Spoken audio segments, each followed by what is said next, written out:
कुंडली सद्गुरुनाथ महाराज की जय।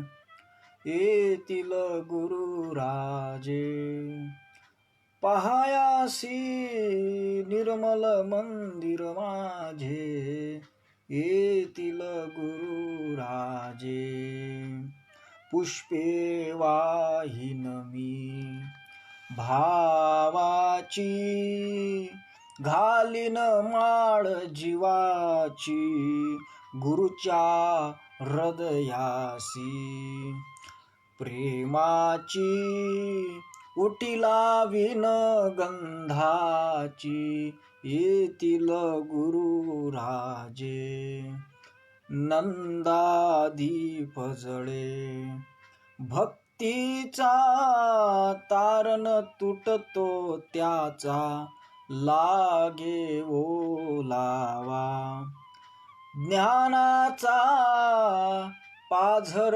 वैराग्याचा, येतील गुरुराजे मानस मंदिर हे सुंदर से द्वारी गोधन सरसे, शांती क्षमा दया अति सुरसे, मोहित होतील सुरसे, येतील गुरुराजे सिंहासनी रमती हृदयाच्या, द्वादश कमल दलांच्या वाजती चौघडिया, श्रद्धेच्या सोहम ध्वनी नादाच्या, येतील गुरुराजे तुकड्या दास म्हणे निसंगी, मन हे निर्भय रंगी गुरुच्या दरबारी, सतसंगी ब्रह्मानंद भंगी, येतील गुरुराजे पहायासी निर्मल मंदिर माझे, येतील गुरुराजे सद्गुरुनाथ महाराज की जय।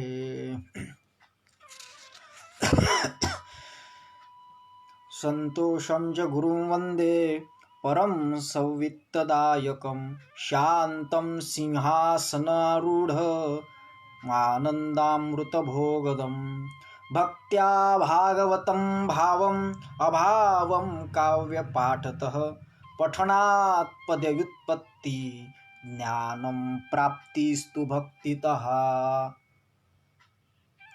गुरु की निगाही मोक्ष है, गुरुवाक्य ही है संपदा, सेवा गुरु की जो करे पाता नहीं वह आपदा, सब संकटों पर मात करने की उसे शक्ति मिले, गर मौत भी हो आ गई आनंद ही फूले फले, ओम नमो विश्ववंद्याय विश्वात्मानं नमो नमः, संस्थितं सर्वधर्मेषु विश्वसन्त नमाम्यहम्, मानवधर्ममार्तण्डं राष्ट्रीयधर्मभास्करं, तुकडोजी सता श्रेष्ठं राष्ट्रसंत नमाम्यहं, पुंडलीकवरदा हरिविठ्ठल श्री ज्ञानदेव तुकाराम दत्तात्रेय जनार्दन स्वामी एकनाथ सद्गुरुनाथ महाराज की जय।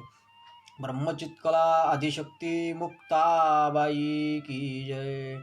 समर्थ सद्गुरु आडकोजी महाराज की जय। तपमूर्ती संत गाडगे महाराज की जय। राष्ट्रसंत तुकडोजी महाराज की जय।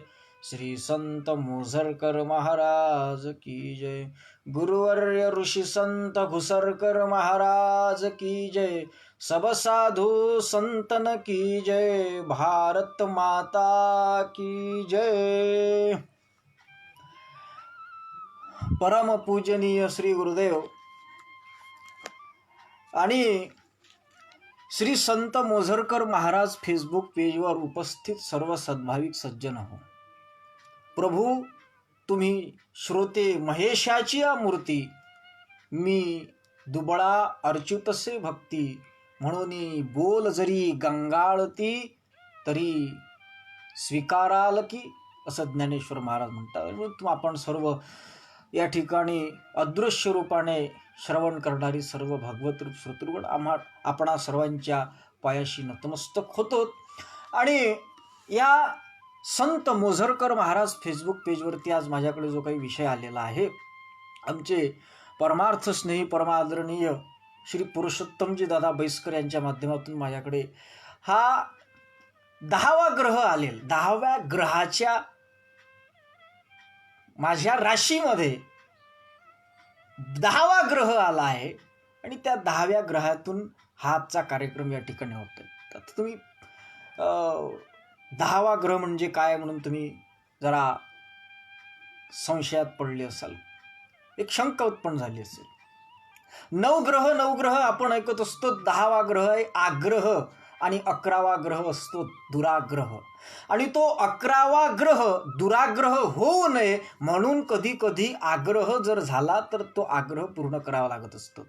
आणि म्हणून आमचे परमार्थ श्री हरिभक्तीपरायण पुरुषोत्तमजी दादा बैसकर यांनी माझ्याकडे आग्रह केला की तुम्ही आमच्या पेजवर पुन्हा एक प्रवचन दिलं पाहिजेत. आणि म्हणून त्यांच्या आग्रहास मी बळी पडलो आणि माझ्यावरती ही इष्टापत्ती अशा पद्धतीची आलेली आहे. असं या भारतीय संस्कृतीमध्ये काही ग्रंथ आहेत, त्या ग्रंथांचं कुठंतरी विशेष महत्त्व आमच्या भारतीय संस्कृतीनं वर्णन केलेलं आहे. आमच्या भारतीय संस्कृतीमध्ये वेदांत शास्त्राचा अभ्यास करत असताना काही प्रस्थानत्रयी म्हणून मान्यता दिलेली काही ग्रंथ आहेत. त्या प्रस्थानत्रयीमध्ये जी संस्कृताची प्रस्थानत्रयी आहे त्याच्यामध्ये 2 भाग पडतात, एक लघु प्रस्थानत्रयी आणि एक बृहद प्रस्थानत्रयी. त्या प्रस्थानत्रयाचे 3 भाग. प्रस्थान म्हणजे काय? मोक्ष मार्गाची वाटचाल करून देणारे जे ग्रंथ असतात त्या ग्रंथांना प्रस्थान ग्रंथ म्हणतात, नाही काय? अधिष्ठ वस्तू चलनम प्रस्थानम, अर्थात इष्ट वस्तू जी आहे, मोक्ष आहे किंवा परमात्मा आहे, ब्रह्म आहे, त्याच्याकडे वाटचाल करण्याची दिशा जी आहे त्याचं दिग्दर्शन करणारे जे ग्रंथ असतात त्याला प्रस्थान असं म्हणतात. किंवा प्रस्थान शब्दाची व्युत्पत्ती जर पाहिली तर ब्रह्मात्मैक्यम प्रस्थीयते ज्ञायते अनेन इति प्रस्थानम. कशाला प्रस्थान म्हणतात?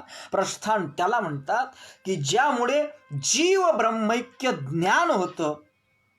जीव ब्रह्मैक्य ज्ञानाकडे वाटचाल ज्याच्या माध्यमातून होत असते, ज्याच्यातून ज्ञान होत असते, त्याला प्रस्थान म्हणतात. आणि त्या प्रस्थानाकडे नेणारे जे ग्रंथ आहेत ते प्रमुख 3 मानलेले आहेत. त्याच्यामध्ये प्रस्थानत्रयीमध्ये जी एक बृहद प्रस्थानत्रयी आहे, म्हणजे मोठे ग्रंथ आहेत. कोणते आहेत? ते 3 ग्रंथ आहेत. पहिला आहे अद्वय सिद्धी, दुसरा ग्रंथ आहे चित्सुखी आणि तिसरा जो ग्रंथ आहे तो आहे खंड खाद्य. ही बृहद प्रस्थानत्रयी. आणि लघु प्रस्थानत्रयी जी आहे ती प्रसिद्ध आहे. त्याच्यामध्ये 10 उपनिषद आहेत. ईशावास्य उपनिषद आहे, कठोपनिषद आहे, नाही का, केनोपनिषद आहे, तैतरीय, ऐतरेय, बृहदारण्यक, अशा पद्धतीचे 10 उपनिषद आहेत. आणि हे पहिलं. आणि दुसरं श्रीमद भगवद्गीता, तिसरं ब्रह्मसूत्र, त्यालाच उत्तर मीमांसा शास्त्र असं म्हणतात. असे जे 3 ग्रंथ आहेत, या 3 ग्रंथांना प्रस्थानत्रयी म्हणतात. हे झाले संस्कृतातले. तशीच मराठी प्रस्थानत्रयी आहेत. 3 ग्रंथ आहेत मराठीचे, त्यांना प्रस्थानत्रयी म्हणतात. त्याच्यामध्ये पहिला ग्रंथ आहे, जसं संस्कृताची प्रस्थानत्रयी आहे, त्या संस्कृताच्या प्रस्थानत्रयीमध्ये पहिला प्रस्थान ग्रंथ आहे. आपण विचार जर केला तर श्रीमद भगवद्गीता. मग त्या श्रीमद भगवद्गीतेवरची जी टीका आहे, जे भाष्य आहे, जे जगतसुवास माऊली ज्ञानेश्वर महाराजांनी केलेलं, त्या ज्ञानेश्वर महाराजांच्या जी ज्ञानेश्वरी आहे तिला भावार्थ दीपिका असं म्हणतात. मात्र ती ज्ञानेश्वर महाराजांनी लिहिली म्हणून आपण तिला ज्ञानेश्वरी म्हणतो. वास्तविक तिचं मूळ नाव जे आहे ते भावार्थ दीपिका असं आहे. ती गीतेचं भाष्य असल्यामुळे मराठी प्रस्थानत्रयीमध्ये श्री ज्ञानेश्वरीचा समावेश केला गेलेला आहे. अर्थात मराठी प्रस्थानत्रयीमधला पहिला ग्रंथ ज्ञानेश्वरी. त्यानंतर संस्कृत प्रस्थानत्रयीमध्ये दुसरा जो ग्रंथ आहे तो आहे ब्रह्मसूत्र. ब्रह्मसूत्र जे व्यासांनी लिहिलेलं आहे, अर्थातच त्याला उत्तर मीमांसा शास्त्र म्हणतात. त्या ब्रह्मसूत्राचं भाष्य जर काही असेल तर मराठी प्रस्थानत्रयीमधला जगद्गुरु संतश्रेष्ठ तुकोबारायांचा गाथा हा ब्रह्मसूत्राचं भाष्य असल्यामुळे मराठी प्रस्थानत्रयीतला हा दुसरा ग्रंथ आहे. आणि तिसरा जो ग्रंथ आहे मराठी संस्कृत प्रस्थानत्रयीमधला, तो संस्कृत प्रस्थानत्रयीमधला तिसरा ग्रंथ म्हणजे दश उपनिषद. 10 उपनिषद जे आहेत ते 10 उपनिषद म्हणजे संस्कृत प्रस्थानत्रयीतला तिसरा ग्रंथ. आणि त्याचंच मराठी भाषांतर जणू काही असलेलं तो म्हणजे श्री शांतीब्रह्म एकनाथ महाराजांचा एकनाथी भागवत नामक जो काही ग्रंथ आहे तो मराठीमध्ये आहे. कारण नाथबाबांनी चॅलेंज केलं होतं, संस्कृत भाषा देवापासून झाली आणि मराठी काय भूतापासून झाली असा प्रश्न नाथ महाराजांनी विचारला होता. आणि त्यांनी मराठीमध्ये ये मराठीची ये नगरी ब्रह्मविद्येचा सुकाळू करी या न्यायानं त्यांनी एकनाथी भागवताच्या माध्यमातून ब्रह्मविद्येचा सुकाळ तुमच्या आमच्यासाठी करून दिलेला आहे. अर्थात संस्कृत प्रस्थानत्रयी ज्या पद्धतीने आहे त्या पद्धतीनं आमच्या महाराष्ट्रीय संतांच्या तत्वज्ञानाच्या दृष्टीनं जी मराठी प्रस्थानत्रयी आमच्या वारकरी संप्रदायाने जिला मान्यता दिलेली आहे ती मराठी प्रस्थानत्रयी म्हणजे श्री ज्ञानेश्वरी, जगद्गुरु तुकोबारायांचा गाथा आणि श्री संत एकनाथ महाराजांचं एकनाथी भागवत असे 3 ग्रंथ प्रस्थानत्रयी आहे. आणि त्या प्रस्थानत्रयीमध्येच ज्या नाथ महाराजांच्या एकनाथी भागवताचा समावेश आहे त्या एकनाथी भागवतामध्ये आपण 10व्या अध्यायाचं चिंतन या ठिकाणी थोडक्यात करण्याचा प्रयत्न करणार आहोत. मंडळी, या एकनाथी भागवताला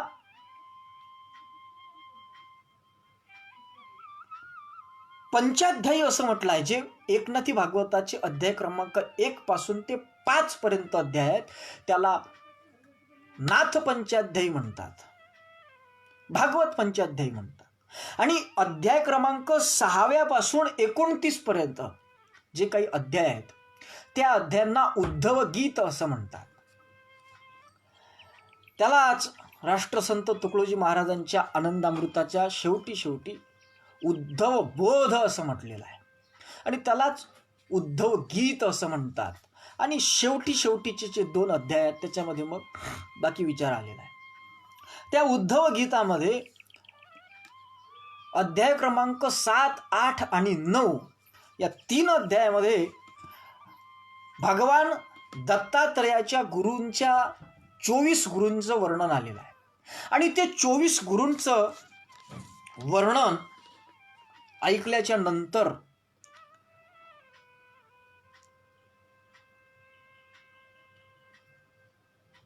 उद्धवाच्या मनामध्ये गुरुच्या विषयी श्रद्धा निर्माण झाली, एक निष्ठा निर्माण झाली, एक श्रद्धा निर्माण झाली. आणि त्याला कुठेतरी असं वाटायला लागलं की मला जर कदाचित मोक्ष पाहिजे असेल तर मोक्षाकरिता ज्ञानाची आवश्यकता आहे. नक्की कर्मकांडाच्या माध्यमातून मोक्षाची प्राप्ती होऊ शकत नाही. कर्मकांड हे भावना तृप्तीचं साधन आहे. महाराजांनी कर्मकांडाच्या प्रतिपादन करणाऱ्या ग्रंथांचा निषेध केलेला नाही, परंतु महाराज म्हणतात की टीका न करणे मृत्यू ग्रंथाची तीही आहे साधना भावना तृप्तीची. कर्मकांड म्हणजे काय? कर्मकांड कशाला म्हणतात? कर्मकांड त्याला म्हणतात जे केलं असता कुठल्याही प्रकारचं पुण्य मिळत नाही, पण न केलं तर मात्र मनामध्ये हुरहुर शिल्लक राहते की मी हे केलं नाही, त्याला म्हणतात कर्मकांड. आणि ते जे कर्मकांड आहे त्या कर्मकांडानं मोक्ष मिळत नाही, मोक्ष हा ज्ञानाने मिळतो. कारण आचार्यांचं मत आहे की ज्ञानान्मुक्ती ही मुक्ती कशाच्या माध्यमातून मिळते? ज्ञानाच्या माध्यमातून. ग्रामगीता काय बोलते? ज्ञाने त्यांचा पावने पार हाची मोक्ष. ज्ञानाच्या माध्यमातून वासनेचा, आसक्तीचा पार जाणे त्यालाच म्हणतात मोक्ष. अर्थात त्याच्याकरता ज्ञानाची आवश्यकता आहे. आणि ते ज्ञान जर पाहिजे असेल तर त्या ज्ञानाकरिता गुरुची आवश्यकता आहे. गुरुची आवश्यकता आहे. गुरु जर नसेल तर मग मात्र ज्ञानाची प्राप्ती होऊ शकत नाही. हा उद्धवाच्या मनात प्रश्न निर्माण झाला. आणि म्हणून या एकनाथी भागवताच्या 10व्या अध्यायाच्या 40व्या ओवीमध्ये संत श्रेष्ठनाथ बाबा सांगतात की पावलो शास्त्र भागवत अवधारा येथीचा मतितार्थ उद्धवासी श्रीकृष्णनाथ परत गुह्यार्थ सांगेल. आता इथपर्यंत 9व्या अध्यायापर्यंत नाथ महाराज म्हणतात की 9व्या अध्यायापर्यंत भगवान गोपाल श्रीकृष्णांनी त्याचा जो काही भक्त आहे, जो त्याचा सख्खा चुलत भाऊ आहे, जो त्याचा सखा आहे आणि भक्तोत्तम आहे, भागवतोत्तम अशा पद्धतीचा अशा जो उद्धव आहे ना, त्या उद्धवाला काही गुह्यतम गुह्य आपल्या अंतःकरणातल्या गुह्य गोष्टी, गुह्य ज्ञान त्याच्या समोर प्रतिपादित केलं. आता पुन्हा परत गुह्यार्थ सांगेल. आता पुन्हा तो गुह्यार्थ सांगणार आहे. तो आता ऐका अशी विनंती आपल्यासमोर नाथ महाराज करतात.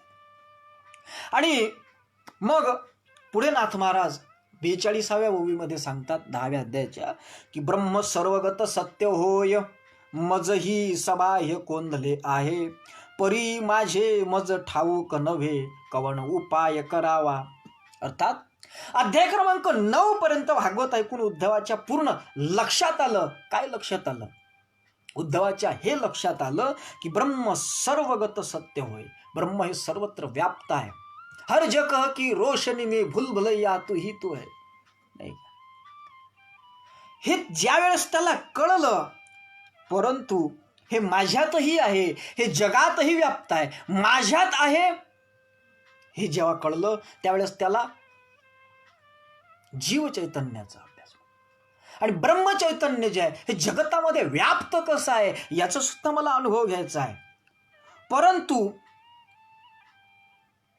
ब्रह्म सर्वात भरले असून उद्धव म्हणतात की मला 9व्या अध्यायापर्यंत सगळं समजलं हो, पण हे जे तुम्ही म्हणता हे ब्रह्म सगळीकडे व्याप्त आहे, सगळे चराचरात व्याप्त आहे, हे जे तुम्ही म्हणता जे माझ्यात आहे ते सगळीकडे व्याप्त आहे, भगवंता भगवान कृष्णा, हे मला समजलं नाही.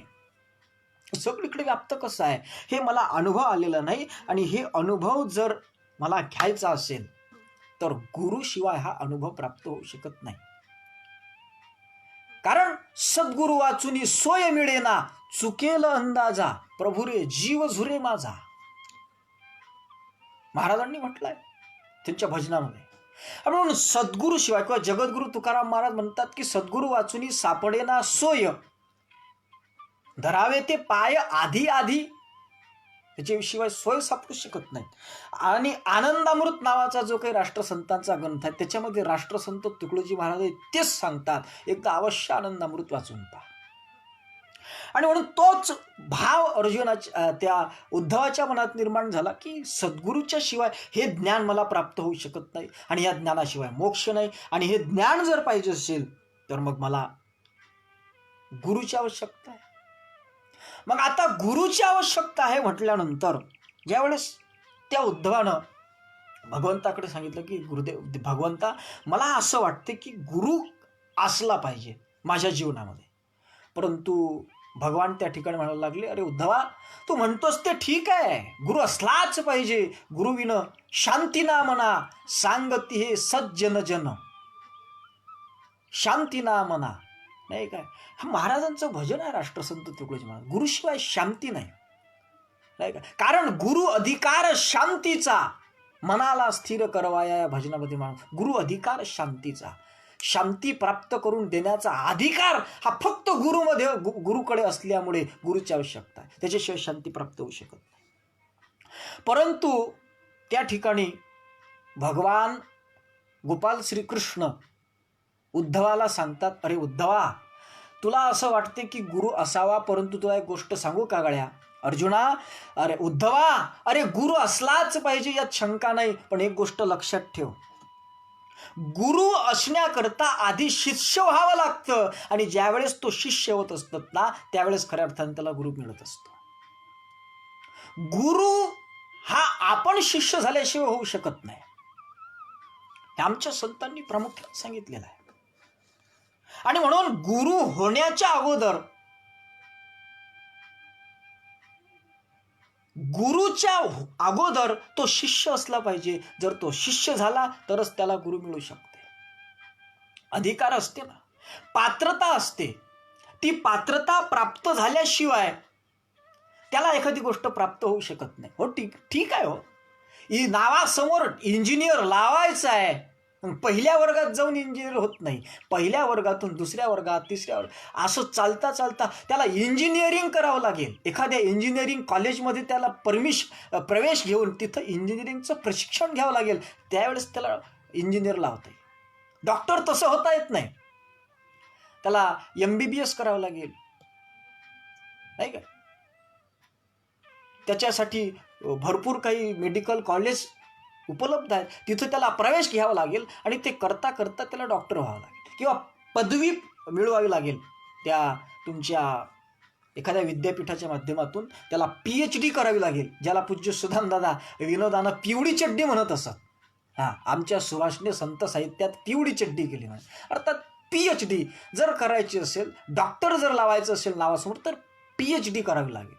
अर्थात त्या टप्प्याटप्प्यानं तो अधिकार आपल्याला प्राप्त करावा लागेल, त्यावेळेस आपल्याला ती पदवी प्राप्त होत असते. आणि म्हणून शिष्य जर व्हायचं असेल, गुरु जर करायचं असेल, तर भगवान उद्धवाला सांगतात की तुला जर खऱ्या अर्थानं गुरु पाहिजे असेल तर आधी तुला शिष्य झालं पाहिजे गड्या. आणि मग जर शिष्य व्हायचं आहे तर त्या शिष्याची काही लक्षणं असली पाहिजे, त्या शिष्य होण्याच्या काहीतरी परीक्षा असल्या पाहिजेत, त्या परीक्षा तू दिल्या पाहिजेत, नवे त्या दिल्यानंतर त्या परीक्षेमध्ये तू उत्तीर्ण झाला पाहिजेत. आणि ज्यावेळेस तू त्या परीक्षेमध्ये उत्तीर्ण होशील ना उद्धवा, त्यावेळेस खऱ्या अर्थानं तू शिष्य ठरशील, आणि ज्यावेळेस तू शिष्य ठरशील ना त्यावेळेस तुला गुरु आपोआप प्राप्त होईल. कारण ज्ञानेश्वर महाराज म्हणतात की गुरु शोधण्याकरता कुठं जाण्याची आवश्यकता नाही. ऐसी कर्म साम्य दशा जेथ होय विरेशा, तेथ सद्गुरु आपैसा भेटेची गा. अर्जुना, ज्या ठिकाणी कर्म साम्य दशा होत असतेत ना, ऐसी कर्म साम्य दशा जेथ होयगा विरेशा. अरे वीरांमध्ये श्रेष्ठ असलेल्या वीरश्री प्राप्त असलेल्या अर्जुना, जेव्हा कर्मसाम्य दशा होतात ना त्यावेळेस कुठंच जाण्याची गरज पडत नाही, त्यावेळेस गुरुच तुमचं घर विचारत असतो. त्याकरता फक्त शिष्यस्य प्राज्ञेव केवलम असं योग वासिष्ठ म्हणते. शिष्याची प्रज्ञानाम, शिष्याची बुद्धी, शिष्याची ज्ञान आकलन करण्याची जी पात्रता आहे ना, ती पात्रताच खऱ्या अर्थानं गुरुला आपल्याकडे खेचून आणत असते. असो तर भगवान त्याला सांगतात की पहिले शिष्याची गुण असले पाहिजे, नाही का. सहज प्रसंगे येणे सांगेन शिष्याची ही लक्षणे, सांगेन तुझ कारणे कृष्ण म्हणे उद्धवा. भगवान कृष्ण उद्धवाला म्हणतात की तुझ्यासाठी मी आता शिष्याची कारण, शिष्याची सुद्धा गुणधर्म सांगतो. कारण गुरु करण्यापूर्वी जो शिष्य आहे ना त्या शिष्याला एक अधिकार असला पाहिजे, नाही का. थोडं ग्रामगीतेकडे मी तुम्हाला वळवण्याचा प्रयत्न करतो. ग्रामगीतेमध्ये एक संत चमत्कार नावाचा जो अध्याय आहे, 31वा अध्याय, त्या अध्यायामध्ये राष्ट्रसंत तुकडोजी महाराज काय सांगतात. आपला विषय जो आहे गुरु, शिष्य आणि गुरुचा अधिकार, त्याच्या दृष्टीनं आपण सगळं चिंतन करतो. चौफेर आपण फिरण्याचा प्रयत्न करणार. राष्ट्रसंत तुकडोजी महाराजांच्या समोर श्रोत्यांना एक शंका उपस्थित केली की संत आहेत, संत मायबाप कृपाळ, आपणासारखे करती तात्काळ, कृपा करिता न लगे वेळ पतितही उद्धराया, त्यांचा मंत्र पडता कानी, होय पातकांची हानी, जड जीव ही जाती उद्धरोणी, अन्य भजनी हे करू न शके. आणि फार शंका उपस्थित केल्या की संत हे चमत्कारानंच तारून नेत असतात आणि ते स्वतःहून सगळं काही करत असतात. ह्या जेव्हा शंका त्याच्यासमोर उपस्थित केल्यात ना त्यावेळेस राष्ट्रसंत तुकडोजी महाराजांनी त्याच्यावर जे उत्तर दिलं आहे, त्या दिलेल्या उत्तरातली जी एक दुसरी तिसरी ओवी जी आहे, चौथ्या नंबरची ओवी आहे, ती अत्यंत महत्वाची ओवी आहे. काय म्हणतात महाराज? महाराज म्हणतात की जनी कर्तव्य न करता संत लाभ न देती आयता, नुसता त्यांचा मंत्र मोक्ष होतो म्हणून आहे. अर्थात तो अधिकार प्राप्त केल्याशिवाय नाही. महाराजांनी त्या अध्यायामध्ये सांगितलंय, संतांशी सर्वची सारखे संतांना सर्वच सारखे असतात. त्या संतांना सर्वांचंच झालं पाहिजे असं वाटतं. कारण एका विशिष्टाच्या एका व्यष्टीच्या कल्याणाकरता नाही, तर जगाच्या कल्याणा संतांच्या विभूती असं संत म्हणतात. जगद्गुरु तुकोबा म्हणतात, संतांच्या विभूती कशा करता? जगाच्या कल्याणाकरता.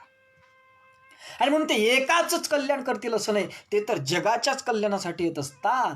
परंतु त्याच्यामध्ये सुद्धा जो एक विशिष्ट अधिकार प्राप्त करत असतो ना, जो कुठेतरी कर्तव्य करत असतो ना, तो खऱ्या अर्थाने अधिकारी ठरत असतो. पहा तुम्ही, महाराज काय म्हणतात की संतांशी सर्वांचेच बरे व्हावे, ऐसे वाटे जीवे भावे. पण पुढे काय म्हणतात महाराज, परी ज्यांनी कर्तव्य करावे तेची होती अधिकारी. शिष्याचा अधिकार, भक्ताचा अधिकार. कोण अधिकारी होतो? जो कर्तव्य करतो, त्या दिशेनं वाटचाल करतो, नाही का. महाराजांनी काय म्हटलंय ग्रामगीतेमध्ये, जीव आर्त होता मार्ग सापडे. पण मार्ग सापडल्यानं पूर्णता होत नाही महाराज. जीव आर्त झाल्यावर त्याला मार्ग सापडतो, इच्छा तिथे मार्ग, हे निश्चित आहे. पण त्या पुढची ओढ महत्वाची आहे, मार्गे चालता साक्षात्कार जोळे व्यापक देवदर्शनाचा. त्या मार्गानं जर चालला तर मग त्याला साक्षात्कार घडतो. मार्गानं जर चालला नाही तर मार्ग सापडून उपयोग नाही. मला मानवतेचं महान तीर्थ असलेल्या गुरुकुंजामध्ये जायचं आहे. आणि मला माहिती आहे, आमच्या रेवसा या गावातून कठोराकडे जायचं. कठोऱ्यावरून नांदगाव टोल नाक्यावरून पुढे गेलो, नांदगाववरून पुढे गेल्यानंतर डिगर गव्हाण वगैरे वगैरे गावं लागतील. शिवणगाव लागेल, शेंदोळा लागेल, आणि शेंदोळ्यापासून 3.5 किलोमीटरवर गुरुकुंज आहे. हा मार्ग आहे, हा मला सापडला आहे. पण मी रेवशाच्याच फाट्यावर बसलो आणि मला गुरुकुंजाला जायचं आहे. इथून अशा पद्धतीनं जायचं आहे. नांदुरा तो तुमचं नांदगावच्या नंतर अमुक गावच्या नंतर तमुक गाव, शिवणगाव, त्यानंतर शेंदोळा, आणि शेंदोळ्याच्या नंतर गुरुकुंज. हे रस्ता, हा मार्ग मला सापडलेला आहे. पण मी जर तिथं बसून हा मार्ग घोकत बसलो, मी नाही पोचू शकत गुरुकुंजापर्यंत.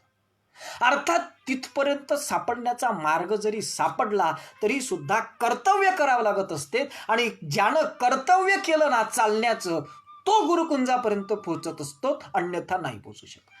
अर्थात कर्तव्याची आवश्यकता, क्रियेची आवश्यकता आहे. कर्तव्य असलं पाहिजे आणि त्या कर्तव्यातून अधिकार प्राप्त होत असतो. आणि म्हणून महाराजांनी स्पष्ट सांगितलं आहे की संत आपणासारखे करती मान्य आहे, परंतु आपल्यासारखे जरी करत असलेत ना संत, तरी मात्र एक मेख महाराजांनी घालून दिली आहे. संत आपणासारखे करीती, परिसे सोने केले लोहाप्रती. पहा काय म्हणतात महाराज, परंतु खापर सोने नोहे निश्चिती जाणावे हे तारतम्य. महाराजांनी सांगितलं, हो ठीक आहे, पारसमणी लोहा सुधरावे, कनक बनाकर किंमत लावे, इथपर्यंत ठीक आहे. परंतु ज्याला जर कदाचित संत सांगतात, विवेक सिंधूमध्ये सुद्धा मराठीचे आद्य कवी मुकुंदराज स्वामी फार सुंदर त्यांनी या महाराजांच्या भविष्य सुसंगत अशा पद्धतीचं वर्णन केलेलं आहे. अष्टधातू परिसी लागले, ते तक्षणी कणक झाले, अवधातू म्हणून सोडिले पाषाण जात. काय म्हणतात विवेक सिंधुकार? ते म्हणतात की अष्टधातू परिसी लागले, ते तक्षणी कणक झाले. अष्टधातू नाम लोखंड, लोखंडाचा स्पर्श कनक नाम या परिस नामक एक काल्पनिक दगडाला झाला, ही कल्पना आहे. त्या दगडाला त्याचा स्पर्श झाला, त्याच क्षणी, काय म्हणतात तक्षणी, त्याच क्षणी तो जो एक लोखंडाचा भाग असेल, लोखंडाचा तुकडा असेल, गोळा असेल, तो सोनं होतो. परंतु अवधातू म्हणून सांडिले. अवधातू म्हणजे जे अष्टधातू नाही, जे लोखंड नाही ते लोखंडाच्या व्यतिरिक्त जर दुसरं काही असेल तर मात्र ते पाषाणासारखे दगडासारखे फेकून देते. आणि म्हणून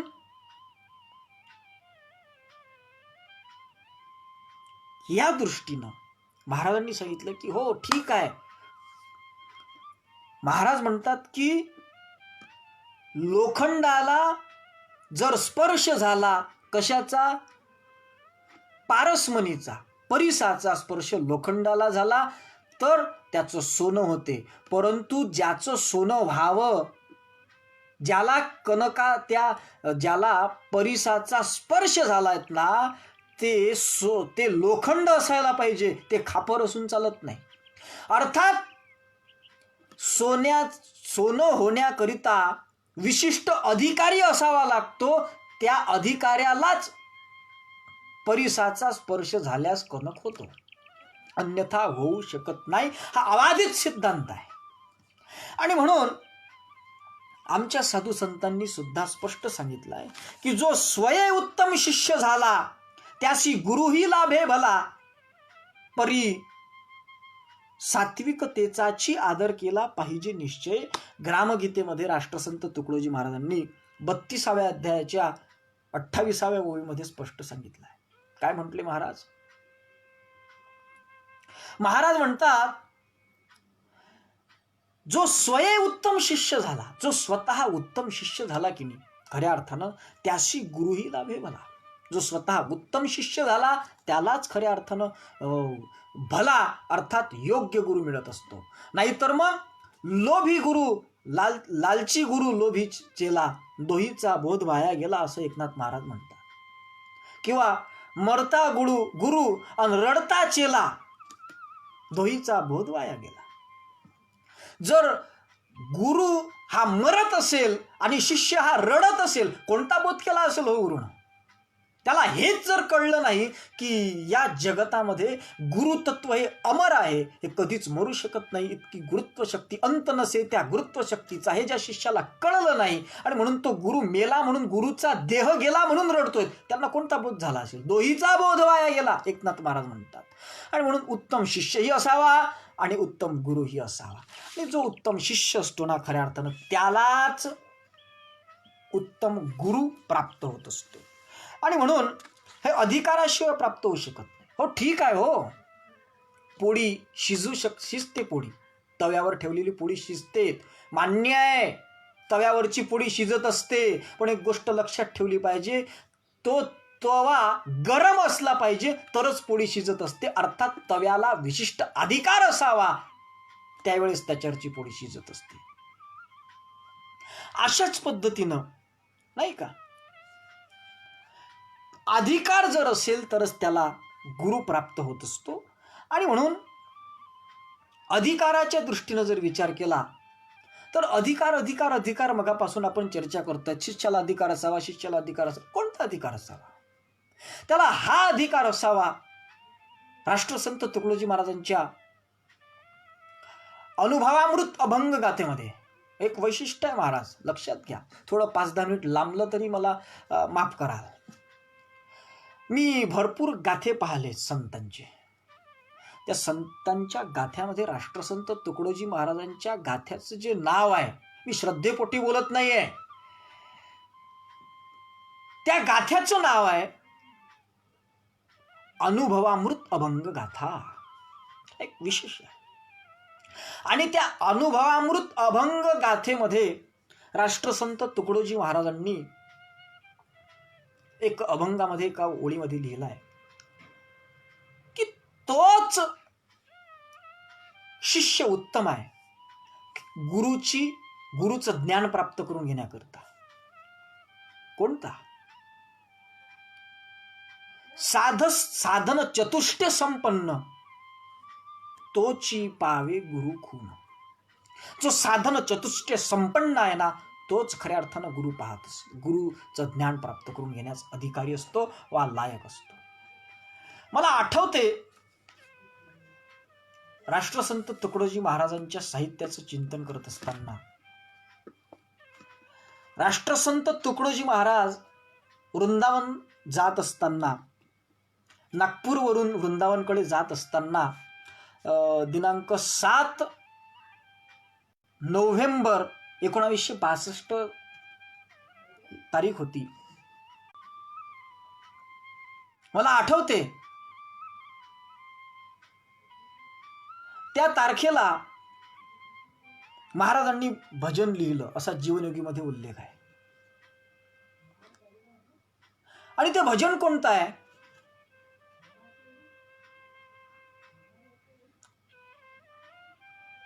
सर्वांना परिचित असलेलं भजन आहे. त्या भजनाचं या ठिकाणी मी आठवण करून देतो आहे. गुरु कृपा नहीं पड़ी सड़क पर मेरा मैं जानू, बीजन बोये जाते खडक पर मेरा मैं जानू. महाराजांचं भजन आहे. काय म्हणतात ना, गुरु कृपा नाही पडी सडक पर, सडकेवर पडली नाही गुरुकृपा, कोणीही यावं गुरुकृपा उचलून जाव नाही. त्याच्याकरता विशिष्ट अधिकार प्राप्त करून घ्यावा लागत असतो. तेव्हा खऱ्या अर्थानं त्याला अधिकार प्राप्त झाल्यानंतर त्याच्यावरती गुरुची कृपा होत असते. आणि गुरुची कृपा ज्यास नाही, जीवनी शांती त्यांना न काही. अनुभवी असे बोलती साहसे, राष्ट्रसंतांचं भजन आहे. मी नाही बोलत, अनुभवी असे बोलती साहसे. अनुभवी महात्मे बोलून गेलेत. काय बोलून गेले अनुभवी महात्मे? गुरुची कृपा ज्यास नाही, जीवनी शांती त्यांना न काही. परंतु ती गुरुकृपा काही रस्त्यावर पडलेली नाही. त्याच्याकरता विशिष्ट अधिकार पाहिजे, नाही काय? जब तक निर्मल चित्त न होता, गुरु उपदेश नहीं फलता. भावुकता को श्रवण भक्ति का संचय चाहिए कानों में. महाराज म्हणतात श्रवण भक्ति में तारतम्य हो, चूक न सके मत बानी में. स्थिर न रहता दिल धड़कन पर मेरा मैं जानू, बीज न बोये जाते खडक पर मेरा मैं जानू. काय महाराजांचे शब्द आहेत. महाराज म्हणतात जहां वहां गुरु कृपा चाहिए, बात बात में जन गावे. मगर क्या धन दौलत देने से गुरु कृपा घर में आवे. अहो, गुरु दक्षिणेचा जो लालची असेल तो गुरु असू शकत नाही. जो तुम्ही दिलेल्या दक्षिणेवर भाडून तुमच्यावर काहीतरी कृपा करत असेल असं तुम्हाला वाटते ना, तो गुरु ठरू शकत नाही. आणि कोणत्याही गुरुची कृपा, एक गोष्ट लक्षात ठेवा, बरेच पंथ संप्रदाय निघालेत. मी सर्व पंथ संप्रदायांचा आदर करतो, परंतु त्यांच्यामध्ये जर काही चुकीच्या गोष्टी असतील, जर कदाचित एखादा पंथ एखादा संप्रदाय चुकीच्या दिशेनं समाजाला नेत असेल, तर ती गोष्ट सुद्धा समाजाच्या लक्षात आणून दिली पाहिजे. कारण जगाच्या पाठीवर जेवढे पंथ असतील, जेवढे संप्रदाय असतील, जेवढे धर्म असतील ना, ते खऱ्या अर्थानं मानवाच्या कल्याणाकरताच निर्माण झाले, यात किंचितही शंका नाही. परंतु कदाचित काही काही बाबतीत जर ते वेगळं वळण देत असतील तर तिकडे सुद्धा आपण लक्ष दिलं पाहिजे. अहो, मांस मच्छी खाऊ शकता, पण ध्यान करा, असेही सांगणारे काही पंथ आहेत. त्या पंथांना मान्यता देत कशी काय देणार आहोत आपण? आणि म्हणून काही काही पंथ असे निघाले आहेत, 500 रुपये फी भरा, आमच्या गुरूंची अमुक अमुक दिवस आहे, ध्यान लावून बसा, 500 रुपये फी भरा आणि या आमच्या गुरुकडे आणि घ्या तुमची कुंडलिनी जागृत करून. चुकीची गोष्ट आहे, नाही होऊ शकत. राष्ट्रसंत तुकडोजी महाराजांचे शब्द आहेत, मगर क्या धन दौलत देने से गुरु कृपा घर में आवे. नाही येऊ शकत गुरुकृपा, नाही येऊ शकत. बड़ी है उसकी कीमत बाबा, बाजार में नहीं मिल पावे. जन्म जन्म की पूंजी लगती, सत्संगत तब मिल पावे. नहीं मिलती वह क्रोध भड़क कर मेरा मैं जानू, बीजन बोये जात खडक पर मेरा मैं जानू. आणि म्हणून हात जोडकर पैर पडन से मिले वो सस्ता काम नाही. नुसतं हात जोडल्यानं, पाया पडल्या गुरुच्या, हात जोडले, दक्षिणा दिली, नारळ दुपट्टा दिला, गुरुपौर्णिमेच्या दिवशी गळ्यात हार घातला, जमत नाही. उसको चाहिए आज्ञा पालन, उसके बिना आराम नाही. गुरुवाक्येषु विश्वास, गुरुवाक्यात विश्वास असला पाहिजे, श्रद्धा असली पाहिजे. तयाचे शब्द ऐकावे, मनी स्थिर होणी मुरवावे, तरीच पद मोक्ष ते पावे, भजा गुरुनाम वदनीया. हा अधिकार त्याला प्राप्त. जिधर उधर उसका ही चिंतन, गुरु की आज्ञा पालन हो, प्राण जाय पर वचन न जाए, दम दम में संचालन हो. महाराज म्हणतात. अर्थात महाराजांनी त्यांच्या आदेश रचनेमध्ये नवे नवे त्यांच्या स्फूर्ती तरंगामध्ये काय सुंदर वर्णन केलं आहे. न होत गुरुची पूजा, गुरुशी गंध लावो निया. न होत गुरुची पूजा, गुरुशी माळवा हो निया. पूजा गुरुची हो तसे वचनी त्यांची ये भावना, तसेच जगी वागणे जरी प्राण जाई क्षणा. या पद्धतीची तयारी असली पाहिजे. ही तयारी ज्याची असेल त्याच शिष्यावर गुरुची कृपा होत असते. मी ओळी बोलून गेलो ग्रामगीती की जो स्वयं उत्तम शिष्य झाला त्याशी गुरुही लाभे भला, त्यालाच गुरु लाभत असतो भला, अन्यथा लाभू शकत नाही, लाभू शकत. आणि त्याच्याकरिता काय असायला पाहिजे महाराजांनी सांगितलं त्या भजनामध्ये, अटल हो निष्ठा सबसे बढ़कर मेरा मैं जानू. निष्ठा असली पाहिजे, अटल अटल निष्ठा असली पाहिजे. अटल म्हणजे म्हणजे नाही, आणि टल म्हणजे ढळणारी. अविचल श्रद्धा असली पाहिजे, अविचल निष्ठा असली पाहिजे.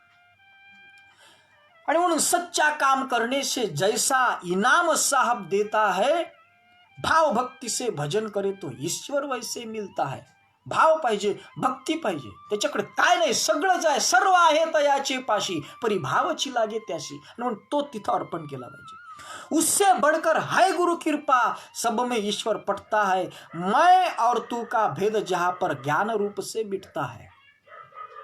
तुकड़ा दास बोले प्रेम तड़प कर मेरा मैं जानू, बीज न बोए जाते खडक पर मेरा मैं जानू. महाराजांचं किती सुंदर भजन आहे. त्या प्रवासामध्ये राष्ट्रसंत तुकडोजी महाराजांनी धाड धाड धाड धाड 3 भजनं लिहून टाकले आहेत. हो, एक मुझ में नहीं अधिकार बळा मैं मेरा मैं जानू असं एक भजन लिहिलं. एक हे भजन लिहिलं आणि एक याच्या अगोदर गुरु कृपा का अर्थ यही है मेरा मैं जानू, लगी प्रभू से लगन सही है मेरा मैं जानू. असे 3 भजनं महाराजांनी त्या प्रवासामध्ये लिहून काढले होते. आणि त्याच्यामधलं हे भजन आहे. अर्थात त्याला विशिष्ट अधिकार असावा. ही गुरुकृपा सडकेवर पडलेली नाही आहे. गुरु कृपा नाही पडी सडक पर मेरा मैं जानू, ही सडकेवर पडली नाही, तर मग त्याच्याकरता विशिष्ट अधिकार प्राप्त करून घ्यायचा असते. काय म्हणतात महाराज, ते अधिकार जो प्राप्त करून घेईल ना तो खऱ्या अर्थानं शिष्य ठरत असतो आणि त्या शिष्यावरच गुरु कृपा करत असतात. कारण तुम्ही कितीही गोष्टी करत असाल, महाराजांनी एक भजन लिहिलंय आणि गुरुची कृपा आवश्यक आहे बरं, हे लक्षात ठेवा. महाराजांनी माझे सुंदर जीवन पाहुनी प्रभूची दया हो झनी हे जे भजन लिहिलं, त्या भजनामध्ये महाराजांनी सुंदर जीवनाचं वर्णन केलं. कसं असतं ते, कधी न तंटा मी केला, अमुक तमुक वगैरे भरपूर गोष्टी सांगितल्या. पण ह्या सगळ्या गोष्टी करत असताना एक महत्वाची गोष्ट शेवटी सांगितली, सर्व असे जरी नित्य करी सद्गुरूचा नच हात श्री, तुकड्या सांगे काम न रंगे, अनुभव हा मज घडी घडी. हा विषय महाराजांनी सांगितला. अर्थात सगळ्या गोष्टी आहे, पण गुरुची कृपा जर नसेल तर सर्व गोष्टी निरर्थक ठरत असतात. म्हणून गुरुची कृपा पाहिजे, आणि गुरुची कृपा जर पाहिजे असेल तर त्याच्याकरता शिष्य व्हावं लागेल. आणि शिष्य जर व्हायचं असेल तर शिष्य ही पदवी प्राप्त करून घेण्यासाठी, तो अधिकार प्राप्त करून घेण्यासाठी काही पायऱ्या ज्या असतील त्या पायऱ्या आपण चढलो पाहिजे. महत्वाची गोष्ट आहे. अधिकार पाहिजे. कोणता अधिकार पाहिजे? राष्ट्रसंत तुकडोजी महाराजांनी स्पष्ट सांगितलंय त्यांच्या अभंगगाथेमध्ये की साधन चतुष्टय संपन्न तोची पावे गुरु खून. जो साधन चतुष्टय संपन्न असेल तोच गुरु खून पाहू शकतो. पण आता साधन चतुष्टय म्हणजे काय, हा महत्वाचा भाग आहे. तर साधन चतुष्टय म्हणजे वेदांत शास्त्रामध्ये पूर्वी जे आचार्यांच्या पूर्वी, आचार्य म्हणजे आचार्य वेरुळकर गुरुजी नाही, भरपूर लोकांना सेवा मंडळामध्ये आचार्य म्हणजे गुरुजी वाटतात. आचार्य म्हणजे श्रीमद जगद्गुरु आद्य शंकराचार्य, त्यांना आचार्य म्हणतात.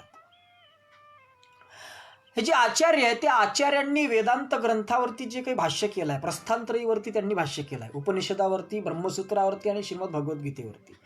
आणि ते भाष्य करत असताना त्यांनी त्याच्यामध्ये अनुबंध चतुष्टय टाकले आहे आणि साधन चतुष्टय संपन्न, त्यांनी ती परंपरा लावून दिलेली आहे.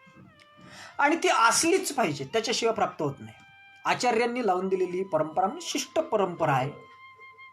आणि मग साधन चतुष्टय संपन्न असं आहे. कोणते साधन चतुष्टय? त्याच्यामध्ये पहिलं आहे विवेक. विवेक म्हणजे विवेक बहिष्कार नाही, जे आपल्या पेजवरती आहेत बहिष्कार परिवारातले, ते बैस्कर परिवारातले विवेक म्हणजे बैस्कर म्हणजे विवेक नाही. मी सांगणार आहोत विवेक म्हणजे काय. विवेक, वैराग्य, शमदमादी षट संपत्ती आणि चौथी आहे मुक्चुता. या 4 गोष्टी ज्या शिष्याच्या ठिकाणी असतात, ज्याच्या ठिकाणी असतात त्याला उत्तम शिष्य म्हणतात, त्याला शिष्यत्वाचा अधिकारी अशा पद्धतीचं म्हणतात. आता त्या प्रत्येक गोष्टीचं आपण थोडं विस्तारानं पाहण्याचा प्रयत्न करूया. सगळ्यात पहिली गोष्ट आहे, जो शिष्य आहे, ज्याला शिष्य व्हायचं आहे त्याने विवेक असला पाहिजे. त्याच्याकरता राष्ट्रसंत तुकडोजी महाराजांच्या एका भजनामध्ये सांगितलं आहे, ज्याला उत्तम शिष्य व्हायचं असेल त्याने विवेक केला पाहिजे. विवेक काय? राष्ट्रसंत तुकडोजी महाराजांच्या भजनात सांगतात की सदा सर्वदा विवेक चिंतन, चित्तरंगले नाम स्मरणी, निर्मल सरळ स्वभाव तयाची. नाही का? सदा सर्वदा विवेकाचं चिंतन असावं. मग विवेकाचं चिंतन म्हणजे काय असावं? विवेक चिंतन कशाला म्हणतात? विवेक कशाला म्हणतात? आचार्यांनी तत्वबोध नामक एक ग्रंथ लिहिलेला आहे. पंचीकरणाच्या सोबतच त्या ग्रंथाचं अध्ययन जर केलं तर पंचीकरण चांगल्या पद्धतीने समजू शकते. तो जो तत्वबोध आहे त्या तत्वबोधामध्ये आचार्यांनी विवेकाची व्याख्या करत असताना फार सुंदर व्याख्या केलेली आहे. विवेक म्हणजे काय?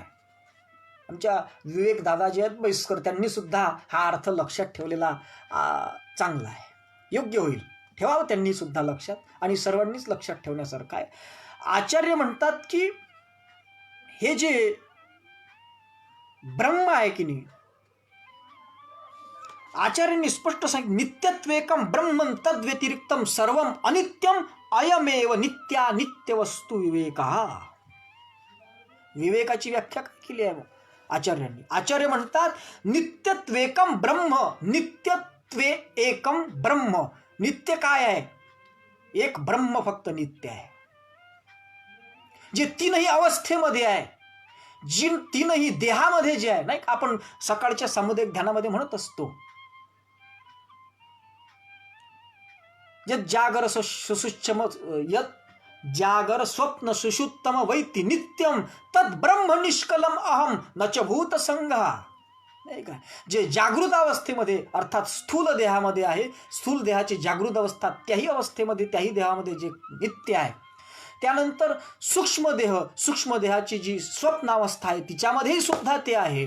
आणि कारण देहाची जी जागृत स्वप्न आणि सुषुप्ती अवस्था आहे त्या सुषुप्तीमध्ये सुद्धा ते ब्रह्म नित्य आहे. या 3ही देहामध्ये आणि 3ही देहाच्या अवस्था किंवा पंचकोश याच्यामध्ये ते आहे. हे सगळे म्हणजे तो जरी नसला तरी याच्यामध्ये ते आहे, त्याच्यामध्ये हे जरी नसले तरी या सगळ्यांमध्ये ते नित्य आहे. मात्र या सगळ्या गोष्टी, इतर सगळ्या त्याच्या व्यतिरिक्त सगळ्या गोष्टी या अनित्य आहेत.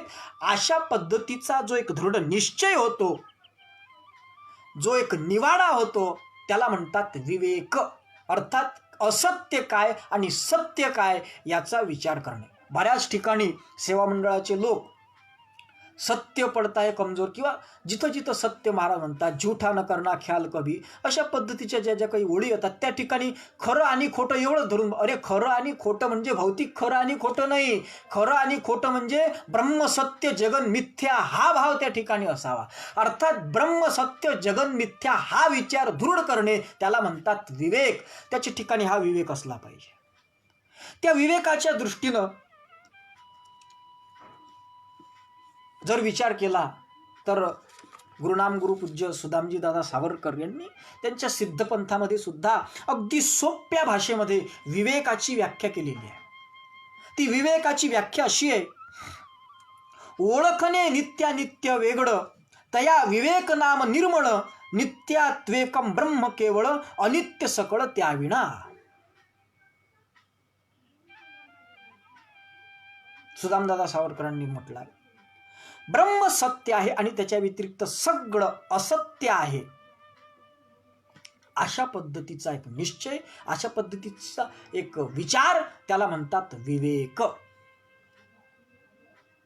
हा महत्वाचा भाग आहे. दुसरीची गोष्ट आहे, एक पहिली गोष्ट, त्याच्याकडे 4 गोष्टी असल्या पाहिजे. कोणत्या? 4 साधन चतुष्टय. हे 4 साधन आहेत. पहिलं साधन विवेक, आणि चतुष्टय म्हणजे चतुष्टय, संस्कृतमध्ये चतुष्टय म्हणजे 4 साधनं त्याच्याकडे आहेत. त्यानं 4 डिग्र्या प्राप्त केल्या. तो खऱ्या अर्थानं 4 डिग्र्या प्राप्त केल्यानंतर शिष्य ठरत असतो. त्या 4 डिग्र्या कोणत्या आहेत त्या शिष्य होण्याच्या, त्या आपण पाहत आहोत. त्यातली पहिली विवेक, नाही काय? विवेक. आता विवेक झाला. दुसरं, विवेकच्या नंतर ज्ञानराज. नाही, ज्ञानराज नाही, ते आपल्या बैस्कर परिवारामध्ये आहे. विवेकच्या नंतर काय आहे? विवेकाच्या नंतर वैराग्य. वैराग्य असलं पाहिजे. आता वैराग्य कशाला म्हणतात? वैराग्य म्हणजे बायको लेकरं सोडून देणं, भगवे कपडे घालणं म्हणजे वैराग्य होते का? नाही होत. वैराग्य त्याला म्हणत नाही. वैराग्य कशाला म्हणतात? वैराग्याची व्याख्या करत असताना तत्वबोधामध्ये आचार्यांनी केलेली व्याख्या सांगतो. मग ग्रामगीतेची व्याख्या पाहू आपण नंतर वैराग्याची. वैराग्य कशाला म्हणतात?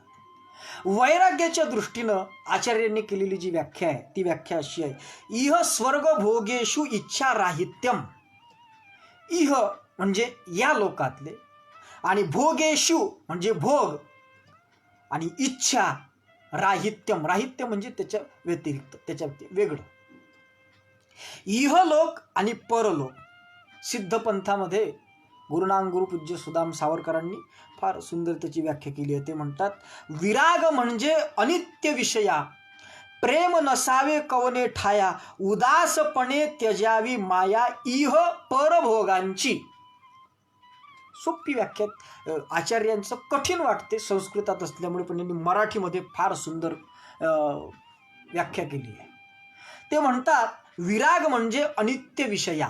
आपण जे वर पहा, आता विवेक झाला, ब्रह्मसत्य आहे, आणि त्याच्या व्यतिरिक्त सगळं जे जगत, जे दृश्य पदार्थ आहेत ते सगळे कसे आहे? तर ते अनित्य आहे. ते नित्य नाही आहे. आज आहे, उद्या नाही, परवा नाही, अगोदर नव्हते, मधात भासतात. मधात जे भासत असते तिलाच माया म्हणतात. माया या शब्दाची व्याख्या सांगू का? या मा सा माया. जी नाही पण भासते तिला म्हणतात माया. जी नाहीच मुळात पण मधात भासते, नाही काय? जगद्गुरु तुकोबारायांच्या भाषेत बोलायचं झालं तर नाही आदी अंती अवसान. आधीही नाही अंतीही नाही, मधात भासते तिला म्हणतात माया. आणि हे सगळं मायेच आहे. हे जे डोळ्यानं जे काही दिसते ते सगळं मायेच आहे. नाम आणि रूप हे मायेची गंधर्व आहेत. आणि जे रूप आहे डोळ्यानं दिसते, आणि जे नाम आहे हे सगळं मायेच आहे. आणि हे अनित्य आहे. आणि हे जे सगळं दृश्य पदार्थ अनित्य आहेत, त्या अनित्य पदार्थांच्या भोगाच्या संबंधानं मग ते भोग, ते पदार्थ इहलोकातले असो की परलोकातले असो, नाही का? इहलोकातले भोग असो की परलोकातले भोग असो, त्या दोनही भोगांच्या संबंधानं आसक्ती नसणे. ते दोनही प्रकारचे भोग मला प्राप्त व्हावे असं त्याला वाटत नाही. त्याची इच्छा एकच असते. कोणती? माझे मन तुझं पाहण्यासी लाल असे, प्रभू सांग तुझ्यामध्ये काय असे. किंवा बेचैन तुझ्या विन जीव जसा, जणू गाईस पाहता वत्स फिरे, तळपे नच पाणी मिळे राहण्या, त्या मासळीचा जणू प्राण हरे. इतकी आतुरता त्याची फक्त ईश्वराच्या प्राप्तीच्या दृष्टीनं असावी. त्याला अनित्य पदार्थाच्या ठिकाणी त्याची आसक्ती असू नये. त्याला म्हणतात वैराग्य. आणि त्याही पुढे अगदी सोप्या भाषेत जगद्गुरु राष्ट्रसंत तुकडोजी महाराजांनी केलेली व्याख्या ग्रामगीतेमधली, वैराग्य म्हणजे आसक्ती त्याग, संग्रह त्याग, उपभोग त्याग, अंगी लागावी कार्याची आग, या नाव वैराग्य. ग्रामगीतेमध्ये राष्ट्रसंत तुकडोजी महाराजांनी केलेली व्याख्या. काय म्हणतात? वैराग्य म्हणजे आसक्ती त्याग. वैराग्य म्हणजे काय? आसक्तीचा त्याग. आसक्तीचे बंध तोडणी बघ देवाची लीला. आणि ते पुढे सांगतात संग्रह त्याग. संग्रह हा करण्याचा त्याग करावा, आसक्तीचा त्याग करावा, नाही का? त्यांचा त्याग करावा. त्याचा त्याग करू नये, संसाराचा त्याग करू नये, मित्र हो, संसाराचा त्याग करू नये. संसाराचा त्याग करणारे मूर्ख आहेत आमच्या संतांच्या दृष्टीनं. संत म्हणतात तो संसार सांडूनी वनी गेला आणि वनी वनिताची चिंतो लागला, तया करण त्याला परमार्थ कसा. जो पत्नी सोडली, आपल्याला वैराग्याला आता पत्नी सोडून द्यायची, मग पत्नी सोडली आणि तो जंगलात राहायला गेला. जंगलात जाऊन तिथं तपश्चर्या करण्यासाठी सुरू केलं त्यानं, आणि ती तपस्या करायला लागला. पण तपस्या करताना डोळे मिटले की हे कोणतं वैराग्य आहे? हे तर वैराग्य नो, हे कुचराई केली सोंग घेऊन वैराग्याची म्हणते ग्रामगीता. सोंग आहे ते वैराग्याचं, ते वैराग्य नाही आहे खऱ्या अर्थानं. त्याला वैराग्य म्हणता येण्याची व्यवस्था आमच्या संत वाङ्मयामध्ये तरी नाही. मग वैराग्य काय आहे? वैराग्य म्हणजे आसक्तीचा त्याग आहे. आसक्ती त्यांच्याविषयी असू नये, त्याला म्हणतात वैराग्य. याही लोकातले भोग भोगणे आणि दुसरे परलोकातले भोग भोगणे, ही ग्रामगीतेनं केलेली सोपी व्याख्या आहे वैराग्याची. फार किचकट भागात जाऊ नका. वैराग्य म्हणजे काय? आसक्तीचा त्याग करणे. वैराग्य म्हणजे काय? संग्रहाचा त्याग करणे. व त्याही पुढे जाऊन सांगतो, अरे संग्रह असू द्यात हो, संग्रह जरी असेल ना तरी संग्रहित असलेल्या व्यक्तींच्या वस्तूंच्या बाबतीत आसक्त राहू नका. झालं वैराग्य. वैराग्य होण्याकरिता कुठं घरदार सोडून जाण्याची गरज नाही आहे. घरात राहून सुद्धा वैराग्य तुम्ही प्राप्त करून घेऊ शकता. आमच्या संतांनी सोपी मार्ग सांगितला आहे. आणि म्हणून दुसरा जो टप्पा आहे शिष्य, उत्तम शिष्य होण्याचा किंवा शिष्याचा अधिकार प्राप्त करून घेण्याच्या दृष्टीनं, तो म्हणजे विवेक, नंतर वैराग्य. आणि मग हे वैराग्य आहे हे दृढ करायचंय, किंवा हे वैराग्य जे आहे त्या वैराग्याकरता नाथ महाराजांनी सुद्धा एकनाथी भागवतामध्ये त्या वैराग्याच्या दृष्टीनं फार सुंदर चिंतन प्रकट केलं. नाथ महाराजांनी त्या ओवीमध्ये, एकनाथी भागवतामध्ये महाराज नाथबाबा सांगतात की धनधान्य रत्नाच्या राशी उर्वशी घेऊन आली शेजारीशी, हे अवघेची तृणपराय जयाशी, वैराग्य त्याशी म्हणू आम्ही. आम्ही कशाला वैराग्य म्हणू? नाथ महाराजांनी सांगितलं. आम्ही वैराग्य कशाला म्हणू? वैराग्य त्याला म्हणू. कशाला? धनधान्य रत्नांच्या राशी. अहो वैराग्य, वैराग्याच्या दृष्टीनं मला तर असं वाटते, जगद्गुरु तुकोबारायांचं वैराग्य पहा. वैराग्य कशाला म्हणतात? जगद्गुरु संत श्रेष्ठ तुकोबारायांकडे ज्यावेळेस छत्रपती शिवाजी महाराजांची सेवक ज्यावेळेस त्यांच्याकडे नजराणा घेऊन येतात, हिरे माणिक मोती घेऊन येतात ना, त्यावेळेस संत श्रेष्ठ जगद्गुरु तुकोबाराय त्या ठिकाणी छत्रपती शिवाजी महाराजांना सांगतात, दिवट्या छत्र घोडे हे तो बऱ्यांत न पडे. याला वैराग्य म्हणतात. वैराग्य कशाला म्हणतात? अहो तपोमूर्ती संत गाडगेबाबांचं वैराग्य पहा. शुकासारखे पूर्ण वैराग्य ज्याचे. किती वैराग्य होतं त्यांचं गाडगेबाबांचं. वैराग्याची मूर्तिमंत खाण आमचे तपमूर्ती संत गाडगेबाबा होते. त्यांच्या समर्थ आडकोजी महाराजांच्या गुरु पाहात तुम्ही. त्यांचं नाव काय? मायबाई. ब्रह्मचित्कला मायबाईचं वर तुम्ही जर चरित्र पाहिलं, अहो त्या मायबाईचं जर विचार केला तर त्या मायबाईंना एका जणानं तिची परिस्थिती पाहून तिच्या घरामध्ये धनधान्य भरून दिलं होतं, तर मायबाई घराच्या बाहेर निघाली आणि त्या पूर्ण घरालाच आग लावून दिली, तिच्याकडे हसत हसत पाहायला लागली त्या घराकडे. याला म्हणतात वैराग्य. सक्तीच नाही त्याच्या बाबतीत. याला म्हणतात वैराग्य. असं वैराग्य, वैराग्य म्हणजे काय? हे जे माझ्या समोर आहे हे सगळं, एखादा पंचपक्वान्न एखादा माणूस जेवला आणि एखाद्यानं पंचपक्वान्न जेवल्यानंतर त्यानं जर कदाचित त्या ठिकाणी वमन केलं ना, उलटी केली, ओकारी केली, ती ओकारी खाण्याची इच्छा कोणाला होईल का? किंवा एखाद्या जेवणामध्ये विष मिसळलेलं आहे असं जेवण खाण्याची कोणाची इच्छा होईल का? नाही होऊ शकत. असं विष मिश्रित अन्न म्हणजे हे सगळे पदार्थ आहेत आणि म्हणून याचं सेवन मी करू नये, अशा पद्धतीचा मनाची समजूत घालणे, त्याला म्हणतात वैराग्य. आता वैराग्य आपण पाहिलं, दुसरा टप्पा. आता तिसरा जो टप्पा आहे, शिष्य जर व्हायचं असेल तर त्या पुढे थोडं जावं लागेल. त्याच्याकडे षट संपत्ती असली पाहिजे.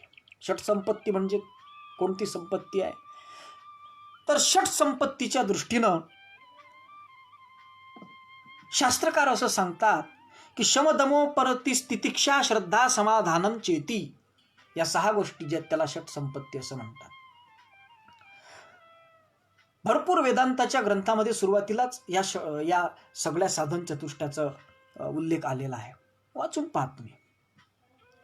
गुरुनाम गुरु स्वानंद सुखनिवासी पूज्य सुदामजी दादा सावरकरांनी त्यांच्या सिद्धपंथामध्ये अगदी सोप्या भाषेमध्ये आणि एका ओवीमध्ये या 6च्या 6ही संपत्तीचं वर्णन केलं आहे. ते म्हणतात की अनित्यासी उदास होता, साधे शमे दमता, प्रबळे श्रद्धा उपरमता, साधे तितिक्षा समाधान.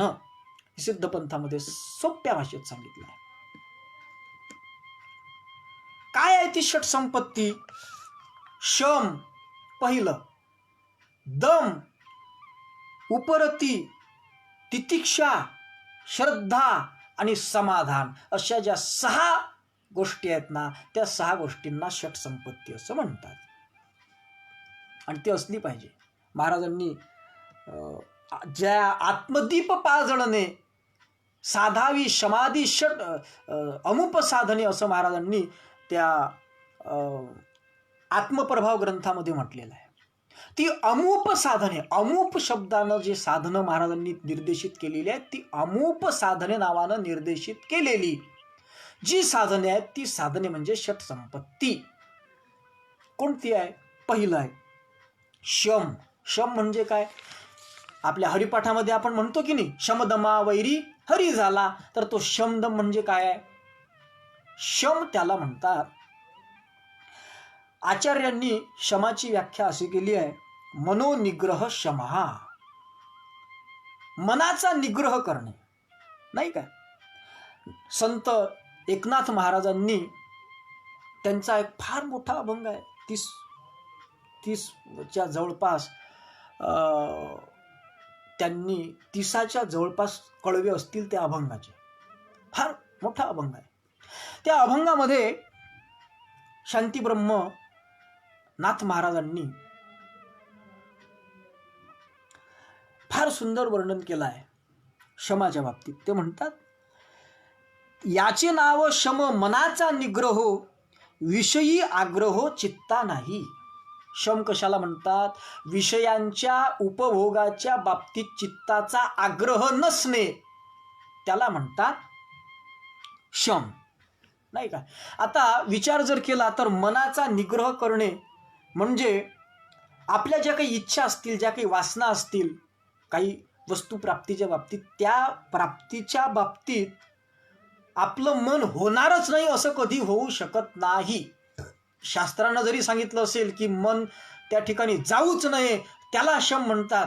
परंतु अनुभवी महात्म्यांकडून, आम्ही ज्यांच्याकडून वेदांत ग्रंथांचं चिंतन श्रवण करत असतो, आमचे गुरुजी सांगतात की मन नाहीसं करण्याच्या दृष्टीनं,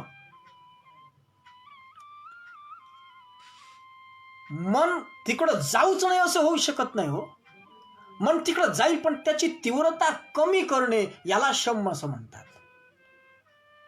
याला शम असं म्हणतात. हा शम त्याच्याकडे असावा, अर्थात स्वतःच्या इंद्रिया मनावरती ताबा मिळवण्याच्या प्रयत्नात तो असावा आणि त्यानं बऱ्यापैकी ताबा मिळवलेला असावा. एखाद्या वेळेस मन जाते असेल पण अडचण नाही, परंतु ते मन तिकडं जाऊच नाही याच्यासाठी प्रयत्नरत मात्र तो असावा, शम आहे. दुसरं जी संपत्ती आहे, तिसरा जो एक भाग आहे षट संपत्ती, त्याचे पोट भाग आपण पाहत आहोत. पहिला पाहला आपण विवेक, दुसरा पाहला वैराग्य, आणि तिसरची षट संपत्ती म्हणून आहे. त्या षट संपत्तीमध्ये 6 गोष्टी येतात. त्याच्यामधली पहिली गोष्ट शम आहे आणि दुसरी गोष्ट दम आहे. दम म्हणजे काय होतो? दमाच्या दृष्टीनं आचार्यांनी चक्षुरादी बहिर इंद्रिय निग्रह अशा पद्धतीची व्याख्या केलेली आहे. म्हणजे आपले श्रोत्रम, चक्षुस्पर्शनम, हे जे इंद्रिय आहेत, बाह्य इंद्रिय आहेत, नाही का, यांचा निग्रह करणे, त्याला आचार्यांनी दम असं म्हटलं आहे. आणि त्याला सोप्या भाषेत करून सांगत असताना शांतीब्रह्म एकनाथ महाराजांनी त्यांच्या त्या अभंगामध्ये फार सुंदर म्हटलं आहे की म्हणती झाली असे सर्व इंद्रिया स्थिरता दम हे तत्वता म्हणती तया.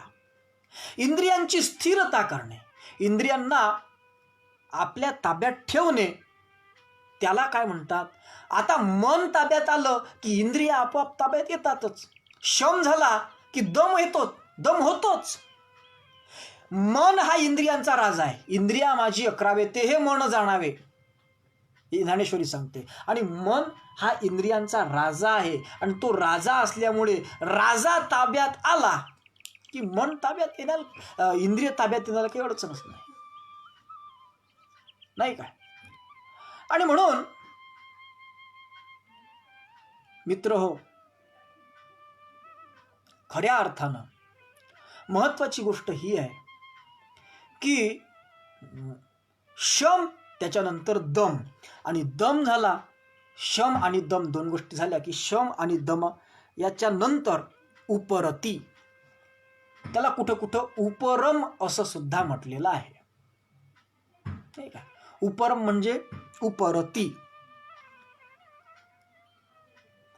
उपरती हा जो भाग आहे,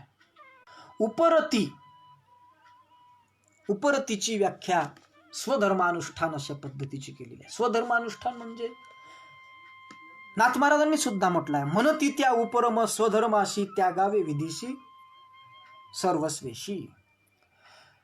त्यागावे म्हणजे त्याग हा जो संबंध आहे, त्याग हा वृत्तीशी संबंधित आहे. त्याग ही वृत्ती आहे. बरं, एक गोष्ट लक्षात ठेवा, त्याग ही वृत्ती आहे. त्याग ही गोष्ट, त्याग म्हणजे एखाद्या गोष्टीला सोडणे म्हणजे त्याग नाही आहे. ठीक आहे, मी चहा सोडला आणि दूध पितोय, काय त्याग केला मी? कोणतं ना कोणतं पेय ठेवलंच ना हो. नाही तर त्याग त्याला म्हणतात की एक सोडून दुसरं घेणे नाही. चढावा सोडून खडावा घेणे म्हणजे त्याग नाही, असं पूज्य सुदामदादा म्हणत असत. नाही, घर सोडायचं आणि मठ बांधायचा याला त्याग म्हणत नाही. त्याग हा वृत्तीशी संबंधित आहे. असू द्यात ना तुमची पत्नी तुमच्या जवळ, असू द्यात ना मुलं बाळ तुमच्या जवळ, काही अडचण नाही आहे, परंतु त्यांच्या ठिकाणी आसक्त असू नये. स्वस्त्रीशी ही कार्यापुरते स्पर्शावे बोलावे निघुते, आपरी आसक्त होऊन तिथे सर्वता चित्ते न बसावे, नाथ महाराज सांगतात. मला वाटते चिरंजीव पदामधलीच ही ओवी आहे. स्वतःची जरी स्त्री असेल ना तरी तिच्याशी आसक्त होऊ नका. तिच्या जवळ जवळ जवळ जवळ काय आवश्यकता आहे? नाही नाही, नाथ महाराज सांगतात की स्वस्त्रीशी ही कार्यापुरते पाचारावे स्पर्शावे निघुते यथा निघुते. तिच्याशी स्पर्श करायचा असेल, बोलायचं असेल, तिच्यासोबत काही राहायचं असेल ना, काही विशिष्ट मर्यादा ठेवा, विशिष्ट कालखंड ठेवा. आसक्त होऊन तिथे सर्वथा चित्ते न बसावे याला म्हणतात उपरती. ते असू द्यात ना, परंतु त्यांच्या ठिकाणी आसक्त तुम्ही राहू नका, याला म्हणतात उपरती. आणि चौथा जो भाग आहे, वेळ आपला संपत आला तरी मी माफी मागून 10-15 मिनिट घेतो. मंडळी, ही आहे उपरती. आणि या उपरतीच्या नंतर चौथी जी गोष्ट आहे या षट संपत्ती मधली, ती आहे तितिक्षा, नाही का. तितिक्षेच्या संबंधात आचार्यांचं मत असं आहे, शीतोष्ण सुख दुःखादी सहिष्णुत्वम, अर्थात शीत उष्ण म्हणजे जोडीनं जे गोष्ट आहे, जोडीनं जे धर्म आहे, कोणते, त्याला द्वंद्व धर्म म्हणतात. द्वंद्व धर्म म्हणजे जोडीला येणारा धर्म. जोडीला म्हणजे सुख दुःख, थंड गरम, मऊ कठीण, हे जे आहे, कठीण असो की मऊ नसो, नाही काय, थंड असो की गरम असो, सुख असो की दुःख असो, सुख दुःख दोन जीव धर्म आहे, इनसे निवृत्त होणार.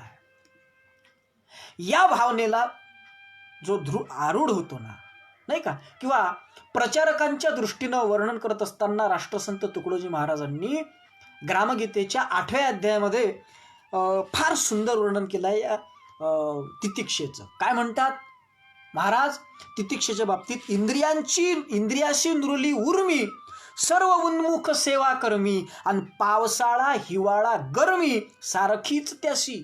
त्या प्रचारकाच्या दृष्टीनं बोलताना महाराज म्हणतात, काय म्हणतात महाराज, की इंद्रियाशी नुरली उर्मी, इंद्रियाला कुठल्याही प्रकारची उर्मी शिल्लक राहिली नाही. सर्व उन्मुख सेवा करमी, कशी, पावसाळा हिवाळा गरमी सारखीच त्याशी. पावसाळा असो की हिवाळा असो की गरमी असो त्याच्यासाठी सारखंच आहे. सुख असो की दुःख असो त्याच्यासाठी सारखंच आहे. गरम असो की थंड असो त्याच्यासाठी सारखंच आहे. अर्थात सोप्या भाषेत सांगतो हो, उन्हाळ्यामध्ये असो की इतर वेळेस असो, कूलर चालू असो की बंद असो, पंखा चालू असो की बंद असो, त्याला काही फरक पडत नाही. सोप्या भाषेत, सर्वस्वे शीत उष्णाते सहाने, तितिक्षा म्हणणे तया लागी. त्याला तितिक्षा म्हणतात, नाथ महाराजांनी सांगितलं. त्याला काय म्हणतात, तितिक्षा. कशाला?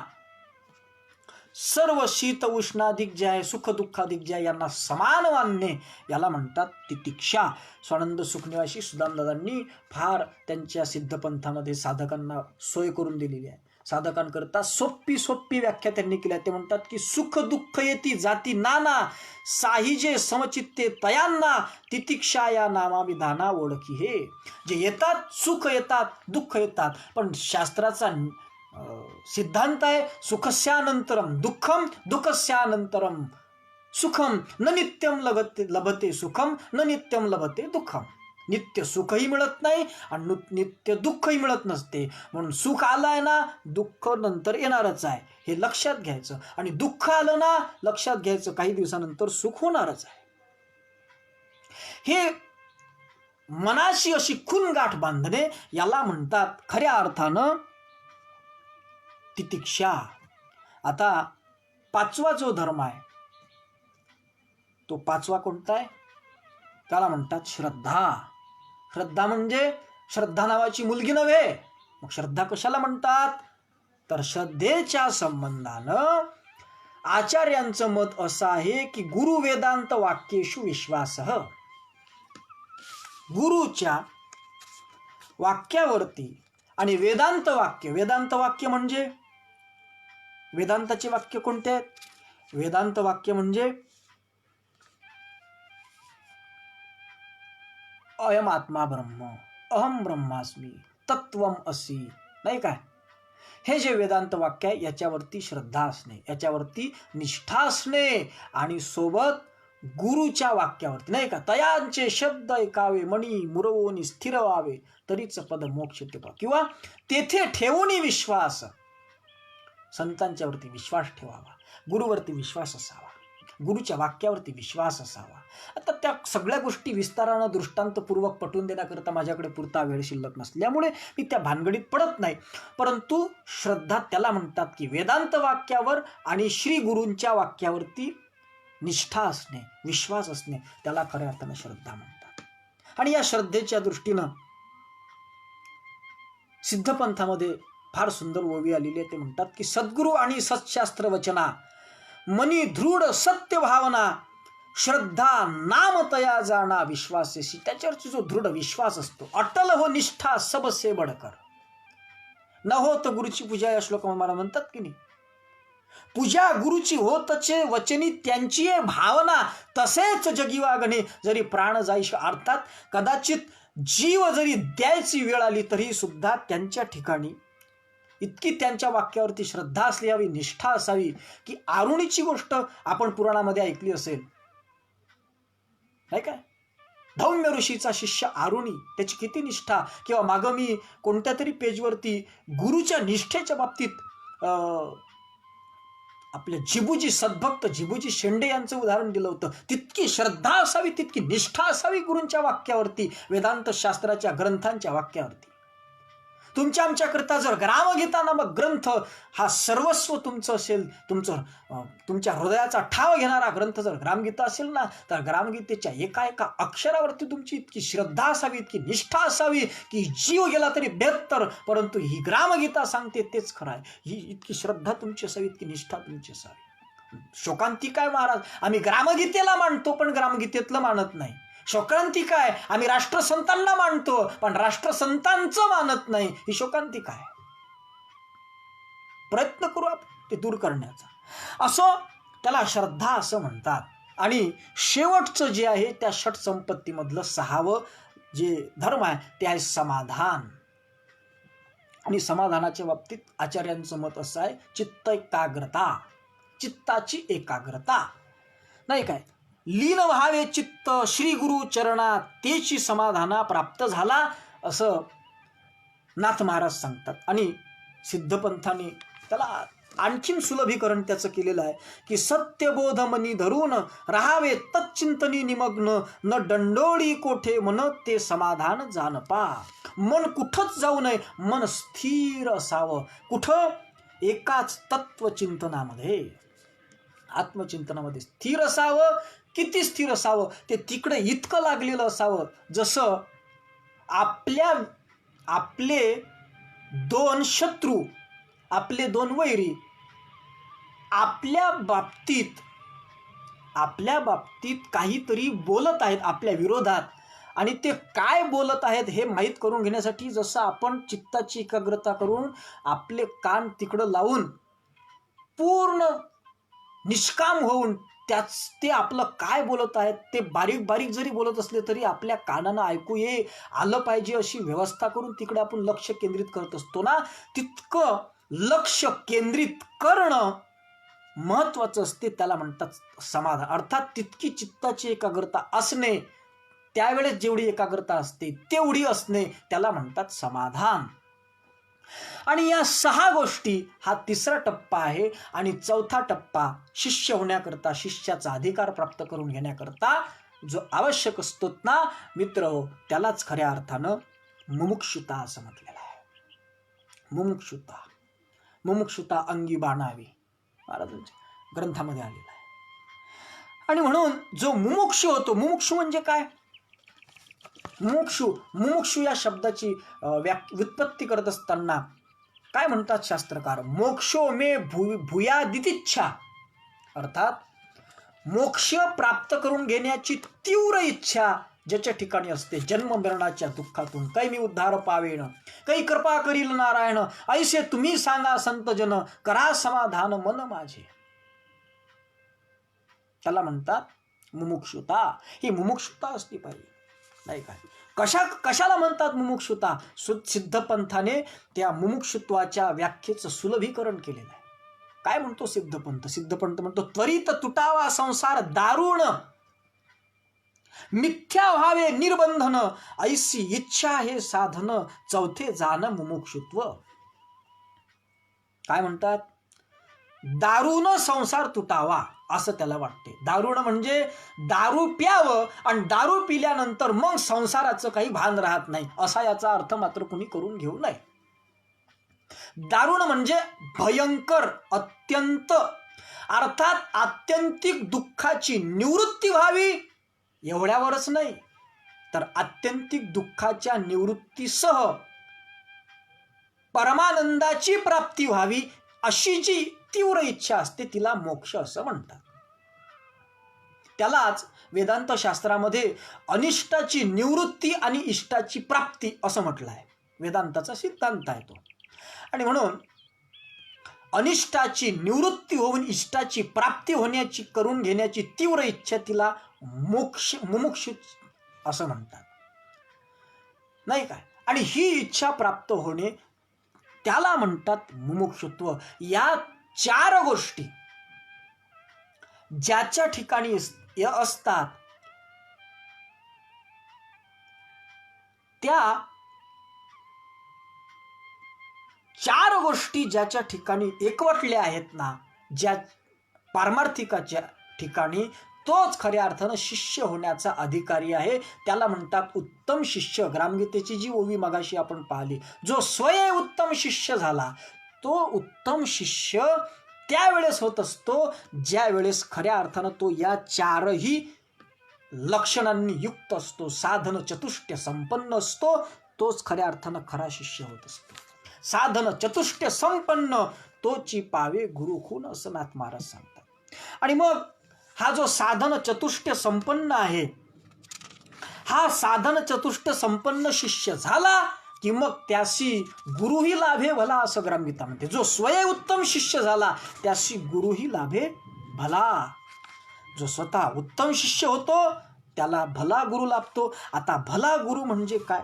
जसे शिष्याचे आपण अधिकार पाहिले तसे अगदी 5-10 मिनिटामध्ये गुरुचा सुद्धा अधिकार कसा असावा, अर्थात गुरु कसा असावा हेही पाहणं आवश्यक आहे. जर न पाहिलं तर आपल्या विषयाची पूर्तता होणार नाही, कारण आपण फक्त गुरुचे शिष्याचे अधिकार पाहिले, गुरुचे अधिकार पाहिलेच नाही. गुरुच्या आणि शिष्याच्या दोघांच्याही अधिकाराचं चिंतन करण्याकरता हा विषय माझ्याकडे आपल्या बहिष्करदारांनी दिलेला आहे. आणि म्हणून मी वेळ जरी झाला असला तरी माफी मागून 5-10 मिनिट तुमचे घेतो आहो.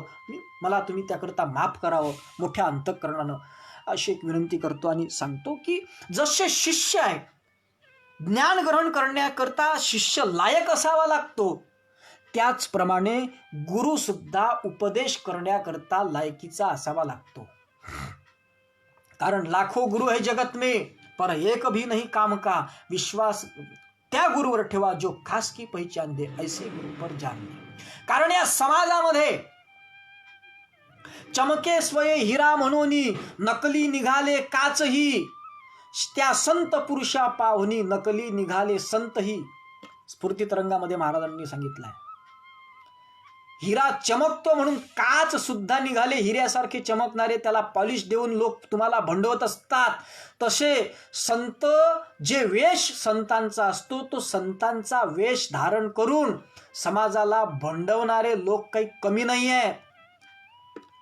आणि म्हणून सगळ्यात महत्वाची गोष्ट आहे,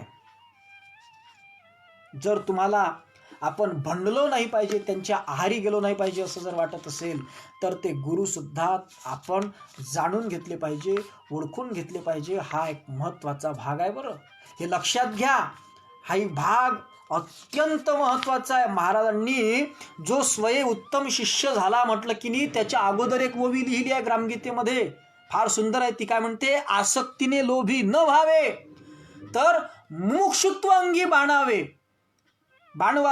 आणि म्हणजे ऐशा तैशा गुरुसी न फावे भुरळ घालणे.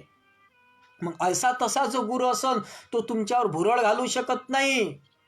तुम्ही मुमुक्षुत्व अंगी बांधल्यानंतर मग तुम्हाला खऱ्या गुरुची ओळख लक्षात येईल. मग तुम्ही गुरुला ओळखाल. तो गुरु कसा असावा? त्या गुरुकडे सुद्धा 2 गोष्टी असल्या पाहिजेत, तेव्हा तो खऱ्या अर्थानं गुरु अधिकारी होत असतो, त्याला गुरुत्वाचा अधिकार प्राप्त होत असतो. मी फार विस्तारानं सांगणार नाही, थोडक्यामध्ये सांगून मला थांबायचा वेळ भरपूर झालेला आहे. त्याच्याकडे 2 गोष्टी असाव्यात महाराज. कोणत्या 2 गोष्टी असाव्या? शास्त्र सांगते, श्रीमद भागवत सांगते, एकनाथी भागवतामध्ये सगळ्याच ठिकाणी त्याचा उल्लेख केलेला आहे. सांगतात की तस्मात गुरुप्रपद्ये जिज्ञासु श्रेय उत्तम. आणि कसा? शाब्दे परेच निष्णातम ब्रह्मयुपाशमाश्रयम, अशी त्याची व्याख्या केलेली आहे. स्वानंद सुखनिवासी पूज्य सुदामदादांनी सुद्धा श्रीराम गुरूंनी लिहिलेल्या पंचीकरणाचं मराठीमध्ये श्लोकात्मक पंचीकरण लिहिलं आहे. काही श्लोक आहेत, काही अभंग आहेत, काही वृत्त आहेत. त्याच्यामध्ये त्यांनी एक श्लोक फार सुंदर लिहिला आहे. त्याच्यामध्ये त्यांनी सांगितलं आहे, कशाने टळे जन्म मृत्यू बलाही, करी साधूचा संग जिज्ञासू होई, तया श्रोत्रिया ब्रह्मनिष्ठा विचारी, असे कोण मी शोध नाना प्रकारी. काय म्हणतात सुदामदादा? सुदामदादा म्हणतात की तया श्रोत्रिया ब्रह्मनिष्ठा विचारी. जो श्रोत्रिय आहे आणि ब्रह्मनिष्ठ आहे, अर्थात जो याला गुरु, भला गुरु, त्याशी गुरुही लाभे भला, ग्रामगीता म्हणते. काय म्हणते ग्रामगीता? त्याशी गुरुही लाभे भला. तो भला म्हणजे कोणता? त्याच्याकडे 2 गुण असले पाहिजे. एक तो श्रोत्रिय असावा आणि 2 तो ब्रह्मनिष्ठ असावा. त्यालाच गुरु म्हणण्याचा अधिकार आहे. अर्थात शाब्दे परेच निष्णातम. गुरु ज्ञान ही को कहते है, ज्ञानहीन गुरु कभी नहीं होते है, असं महाराजांनी म्हटलेलं आहे. ते खरं यथार्थ आहे. आणि म्हणून तो अनुभवी सुद्धा असावा आणि त्याच्याशिवाय जमत नाही. बरं, गुरु हा श्रोत्रिय म्हणजे त्याला वेद शास्त्र उपनिषद आणि संत ग्रंथांच्या माध्यमातून वेगवेगळे प्रमाण देऊन वेगवेगळे दृष्टांत देऊन तुम्हाला जीव ब्रह्मैक्य ज्ञान सांगता आलं पाहिजे, त्याला म्हणतात श्रोत्रिय. आणि जे तो सांगतो आहे, जे त्यानं श्रवण केलं आहे, जे त्यानं वाचन केलेलं आहे, ज्याचं त्यानं चिंतन केलं आहे ना, त्याच्या ठिकाणी त्याची ब्रह्मनिष्ठ सुद्धा त्या ज्या ब्रह्मज्ञानाचं तो वर्णन करतोय, ज्या ब्रह्माचं ज्ञान सांगतोय ना, ज्या ब्रह्माचं ज्ञान करून देतोय ना वेदांत शास्त्राच्या ग्रंथांच्या प्रमाणांतून. आणि आजची परिस्थिती काय आहे महाराज, जिकडे तिकडे परोक्ष दिसतो, अपरोक्षाचा ठावची नसतो, म्हणूनच चढतो निश्चय मनीचा, वाट तसे बोजा प्रभू रे जीव झुरे माझा. महाराज म्हणतात की मी गुरुच्या शोधात फिरलो, पण फिरत असताना जे गुरु मला डोळ्यानं दिसलेत ना, तुकडोजी महाराज म्हणतात त्या सगळ्या गुरु म्हणून घेणाऱ्या लोकांकडे जिकडे तिकडे परोक्ष दिसतो. परोक्षच आहे, अपरोक्ष नाही आहे, अपरोक्षानुभूती नाही आहे. आणि म्हणूनच चढतो निश्चय मनीचा. काही लोक वळतो म्हणतात, चुकीचा शब्द आहे तो. म्हणूनच चढतो निश्चय मनीचा, मनाचा निश्चय चढतो की यांना गुरु म्हणू की नाही म्हणू, किंवा हे खरं आहे की ते खरं आहे, हा निश्चय चढतो मनीचा, वाट तसे बोझ्या. आणि म्हणून त्या अनुभवियांचा संग मिळावा, जीव झुरे माझा. अर्थात नुसतं पुस्तकी ज्ञान नाही, तर त्याला अनुभव सुद्धा असावा. पंचीकरणामध्ये एक सुंदर दृष्टांत आलेला आहे. आंधळा, मी विस्तारानं सांगणार नाही, थोडक्यात सांगतो. आंधळा माणूस जो आहे तो तुम्हाला रस्ता दाखवू शकणार नाही. आणि जो डोळस आहे पण लंगडा आहे तो तुम्हाला रस्ता दाखवू शकतो, परंतु तुम्हाला तिथपर्यंत पोहोचवू शकत नाही. परंतु ज्याला डोळे सुद्धा आहे आणि ज्याला पाय सुद्धा आहे, असाच व्यक्ती तुम्हाला योग्य ठिकाणी नेऊ शकतो आणि रस्ता सुद्धा दाखवू शकतो. आणि म्हणून जो डोळस आहे, ज्याला रस्ता दिसतो आहे वेदशास्त्रांच्या प्रमाणांच्या दृष्टांताच्या माध्यमातून, तो डोळस आहे, अर्थात तो श्रोत्रिय आहे. आणि जो ब्रह्मनिष्ठ आहे, अर्थात ज्याला पाय आहे, जो तिथपर्यंत घेऊन गेलेला आहे, त्याचा अनुभव आहे, तो ब्रह्मनिष्ठ आहे. असा दोनही गोष्टींनी युक्त गुरु असावा. गुरुकडे सुद्धा हे दोन अधिकार असावे, एक श्रोत्रियता आणि एक ब्रह्मनिष्ठता. या दोन गोष्टी त्याच्याकडे असाव्या. आणि मग असा जो गुरु असेल तोच खऱ्या अर्थानं आपला उद्धार करू शकतो. आणि म्हणून नाथ महाराज सांगतात की प्रवृत्ती निवृत्ती कृत कार्या, अवश्य पाहिजे आचार्या, आपमती भजता राया, तो अनेक अपाया माझी पडे.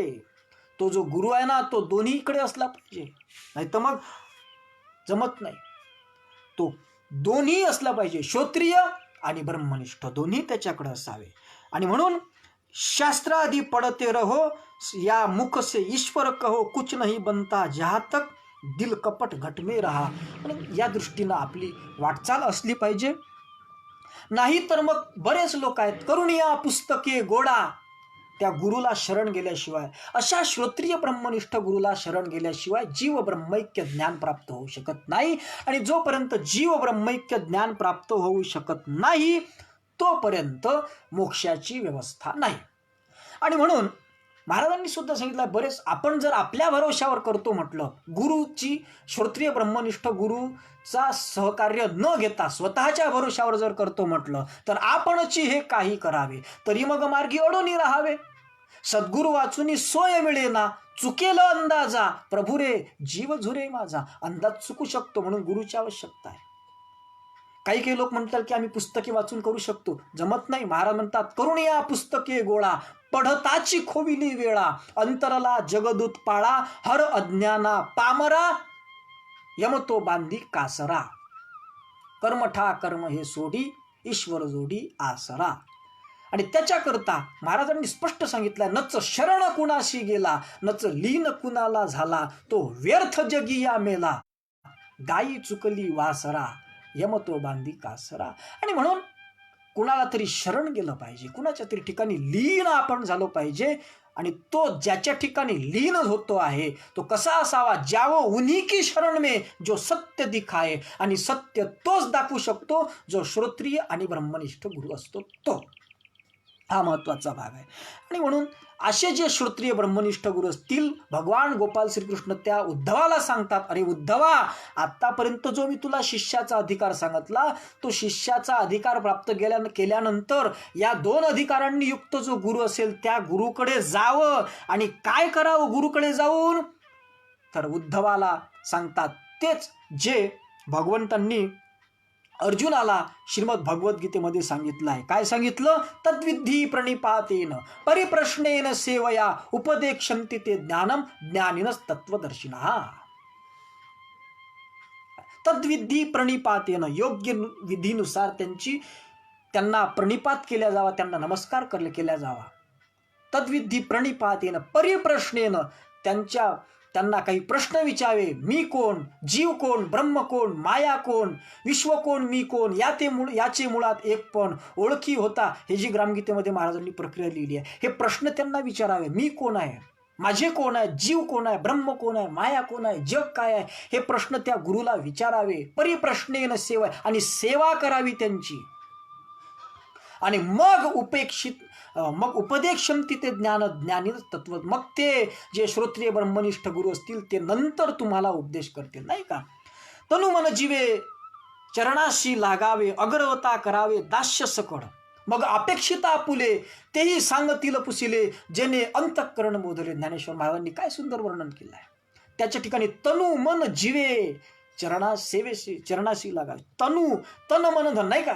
आपण सुद्धा संकल्प गीतामध्ये म्हणत असतो की नाही, तन मन से गुरुदेव भजेंगे तिर जाएंगे भवसारा, है जीवन का उजियारा. त्यांना तनु मन अर्पण करावं. तन दिया मन दिया और जो बच गया धन दिया, अशा पद्धतीचं अर्पण करावं. तन मन धन गुरुशी अर्पण, असं आनंद संप्रदायामधला तो मंत्र आहे. तन मन धन सदा गुरुशी अर्पण, एक नाम तारी म्हणते, बाकी सब दुकानदारी, त्यांचा मंत्र आहे तो.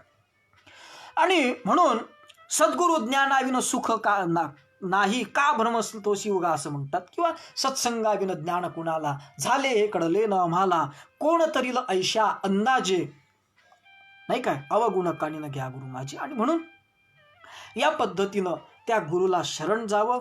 आणि त्या गुरुला शरण जाऊन मग त्यांच्याकडून जीव ब्रह्मैक्य ज्ञान करून घ्यावं. पण जीव ब्रह्मैक्य ज्ञान करून घेतल्यानंतर एक शंका उपस्थित होऊ शकते की गुरु त्याला आपल्या जवळचा परमात्मा देतात का, की त्याच्या जवळच परमात्मा आहे, ही एक शंका उत्पन्न होऊ शकते. त्या गुरुजवळ गेला पण मग जीव ब्रह्मज्ञान त्याला दिलं, मग ब्रह्मज्ञान दिलं म्हणजे ब्रह्म त्याला दाखवतात काय गुरु? नाही. त्याला गुरु काय सांगतात पहा. राष्ट्रसंत तुकडोजी महाराजांचा एक श्लोक आहे, लहर की बरखेतला. मी आता विषय संपवतो अगदी 2 मिनिटात. ईश्वर किसी में है नहीं, जो चाहते उनमें खड़ा, पर चाहना बड़ा ही दूर है, करके नजर में ना पड़ा. धनमाल सब ही चाहते, यह दृष्टियों की भूल है, सब भूल को पहचान लो, चित्त को करो निर्मूल है. ही परिस्थिती झाली काय? महाराज म्हणतात ईश्वर किसी में है नाही, ईश्वर कशात नाही आहे, सगळ्याच ठिकाणी आहे, परंतु त्याला प्राप्ताचीच प्राप्ती गुरु करून देतात. ईश्वर त्याला प्राप्तच आहे. जसं माझ्या डोळ्याला चष्मा आहे, आता हा चष्मा आहे, पण एखाद्या वेळेस काय होती, मी गडबडीत असलो, एखाद्या याच्यात असलो की माझा चष्मा मला मात्र दिसत नाही. मग चष्मा दिसत नाही, मग मी काय करतो, इकडे तिकडे पाहतो. परंतु एखादा सुज्ञ माणूस येतो आणि म्हणतो, का हो काय पाहून राहिले? नाही, चष्मा पाहून राहिलो. तर अरे तुमच्या डोळ्यालाच तर चष्मा लागलाय. अर्थात डोळा मला प्राप्तच आहे, परंतु तो माझ्याजवळ आहे. हे माझं जे अज्ञान आहे, ते अज्ञान, हा जो माझा भ्रम आहे तो माझ्या डोळ्याला नाही, हा भ्रम घालवून माझ्याच डोळ्याला आहे, हे सद्गुरू दाखवून देत असतात. अर्थात प्राप्ताचीच प्राप्ती करून देत असतात सद्गुरू. आणि म्हणून त्या सद्गुरूकडे आपण जाऊन त्यांच्याकडून अपरोक्ष ज्ञानाची प्राप्ती करून घेणं आवश्यक असते. आणि म्हणून अशा पद्धतीचा उपदेश या अध्यायाच्या माध्यमातून भगवान गोपाल श्रीकृष्ण उद्धवाला करतात. आणि उद्धवाच्या निमित्तानं तुम्हा आम्हाला सुद्धा हा उपदेश भगवंतांनी केलेला आहे. हे जे बोलण्याचा प्रयत्न केला, सज्जन हो, कदाचित बोलता बोलता माझ्याकडून काही कमी जास्त होऊ शकते, कदाचित चुकी होऊ शकते. माझ्या मोबाईलमध्ये सुद्धा थोडा प्रॉब्लेम आलेला आहे. 2-3 वेळा तुम्ही काय काय कोणी सूचना केल्या असतील तेही सुद्धा माझ्यापर्यंत पोहोचलेल्या नाही. मी बोलत असताना कदाचित होऊ शकते काही कमी जास्त झाले असेल तर. का बालक बोबडा बोली, का वाकडा विचुका पावली, ते चोज करुणी माऊली रिझे जेवी. माऊली ज्ञानेश्वर महाराज म्हणतात की जसं बालक बोलते, कधी कधी बोबडं बोलते, काही चुकीचे शब्द उच्चारते, परंतु मायबापांचा स्वभाव असते की ते चुकीचे उच्चारण केलेल्या शब्दाचा सुद्धा योग्य अर्थ काढून ते समजून घेत असतात. त्याप्रमाणे आपण समजून घ्यावं अशा पद्धतीची मी विनंती करतो. मी काही फार मोठा वेदांती नाही, फार मोठा अभ्यासक नाही, कीर्तनकार नाही, प्रवचनकार नाही, काय तुमच्या आमच्यासारखा सामान्य माणूस आहे. परंतु तुमच्या आमच्या मंडळीच्या तुम्ही लोक आमचं कौतुक पाहता म्हणून आम्ही तुमच्यासमोर बोलत असतो. कदाचित बोलताना काही कमी जास्त झाले असेल तर त्याबद्दल माफी करावी अशी मी विनंती करतो. आणि सोबतच एक सूचना आली होती की मुख खंजेरी वाजवून कार्यक्रम संपवा, परंतु मुख खंजेरी वाजवण्याकरता साऊंड असल्याशिवाय, माईक असल्याशिवाय निघत नाही, कारण ते फक्त हवेवर तो खेळ आहे. आणि मी इकडून तोंड हलवलंय तरी फक्त तुम्हाला हवाच ऐकू येईल. त्यामुळे मी तो प्रयोग या ठिकाणी करू शकत नाही. त्याबद्दल माफी मागतो. आणि आजचं हे झालेलं जे प्रवचन आहे हे एकनाथी भागवतावरील माझ्या परीनं जसं करता आलं तसं करण्याचा प्रयत्न केला. ही तोडकी मोडकी सेवा नाही का, करविली तैसी केली कटकट, बरवे की नीट देव जाणे, अशा पद्धतीनं ही केलेली कटकट श्री संत मोझरकर महाराजांच्या चरणी समर्पित करून माझ्या वाणीला पूर्णविराम देतो. सर्वेत्र सुखीनः सन्तु, सर्वे सन्तु निरामयः, सर्वे भद्राणि पश्यन्तु, मा कश्चित् दुःखमाप्नुयात्. ओम शांति शांति शांति. सद्गुरुनाथ महाराज की जय. माऊली ज्ञानेश्वर महाराज की जय. जगद्गुरु तुकाराम महाराज की जय. शांती ब्रह्म संत एकनाथ महाराज की जय. तपोमूर्ती संत गाडगे महाराज की जय. राष्ट्रसंत तुकडोजी महाराज की जय. गुरुवर्य ऋषी संत घुसरकर महाराज की जय. श्री संत मोझरकर महाराज की जय. सब साधु संतन की जय. भारत माता की जय. जय गुरु.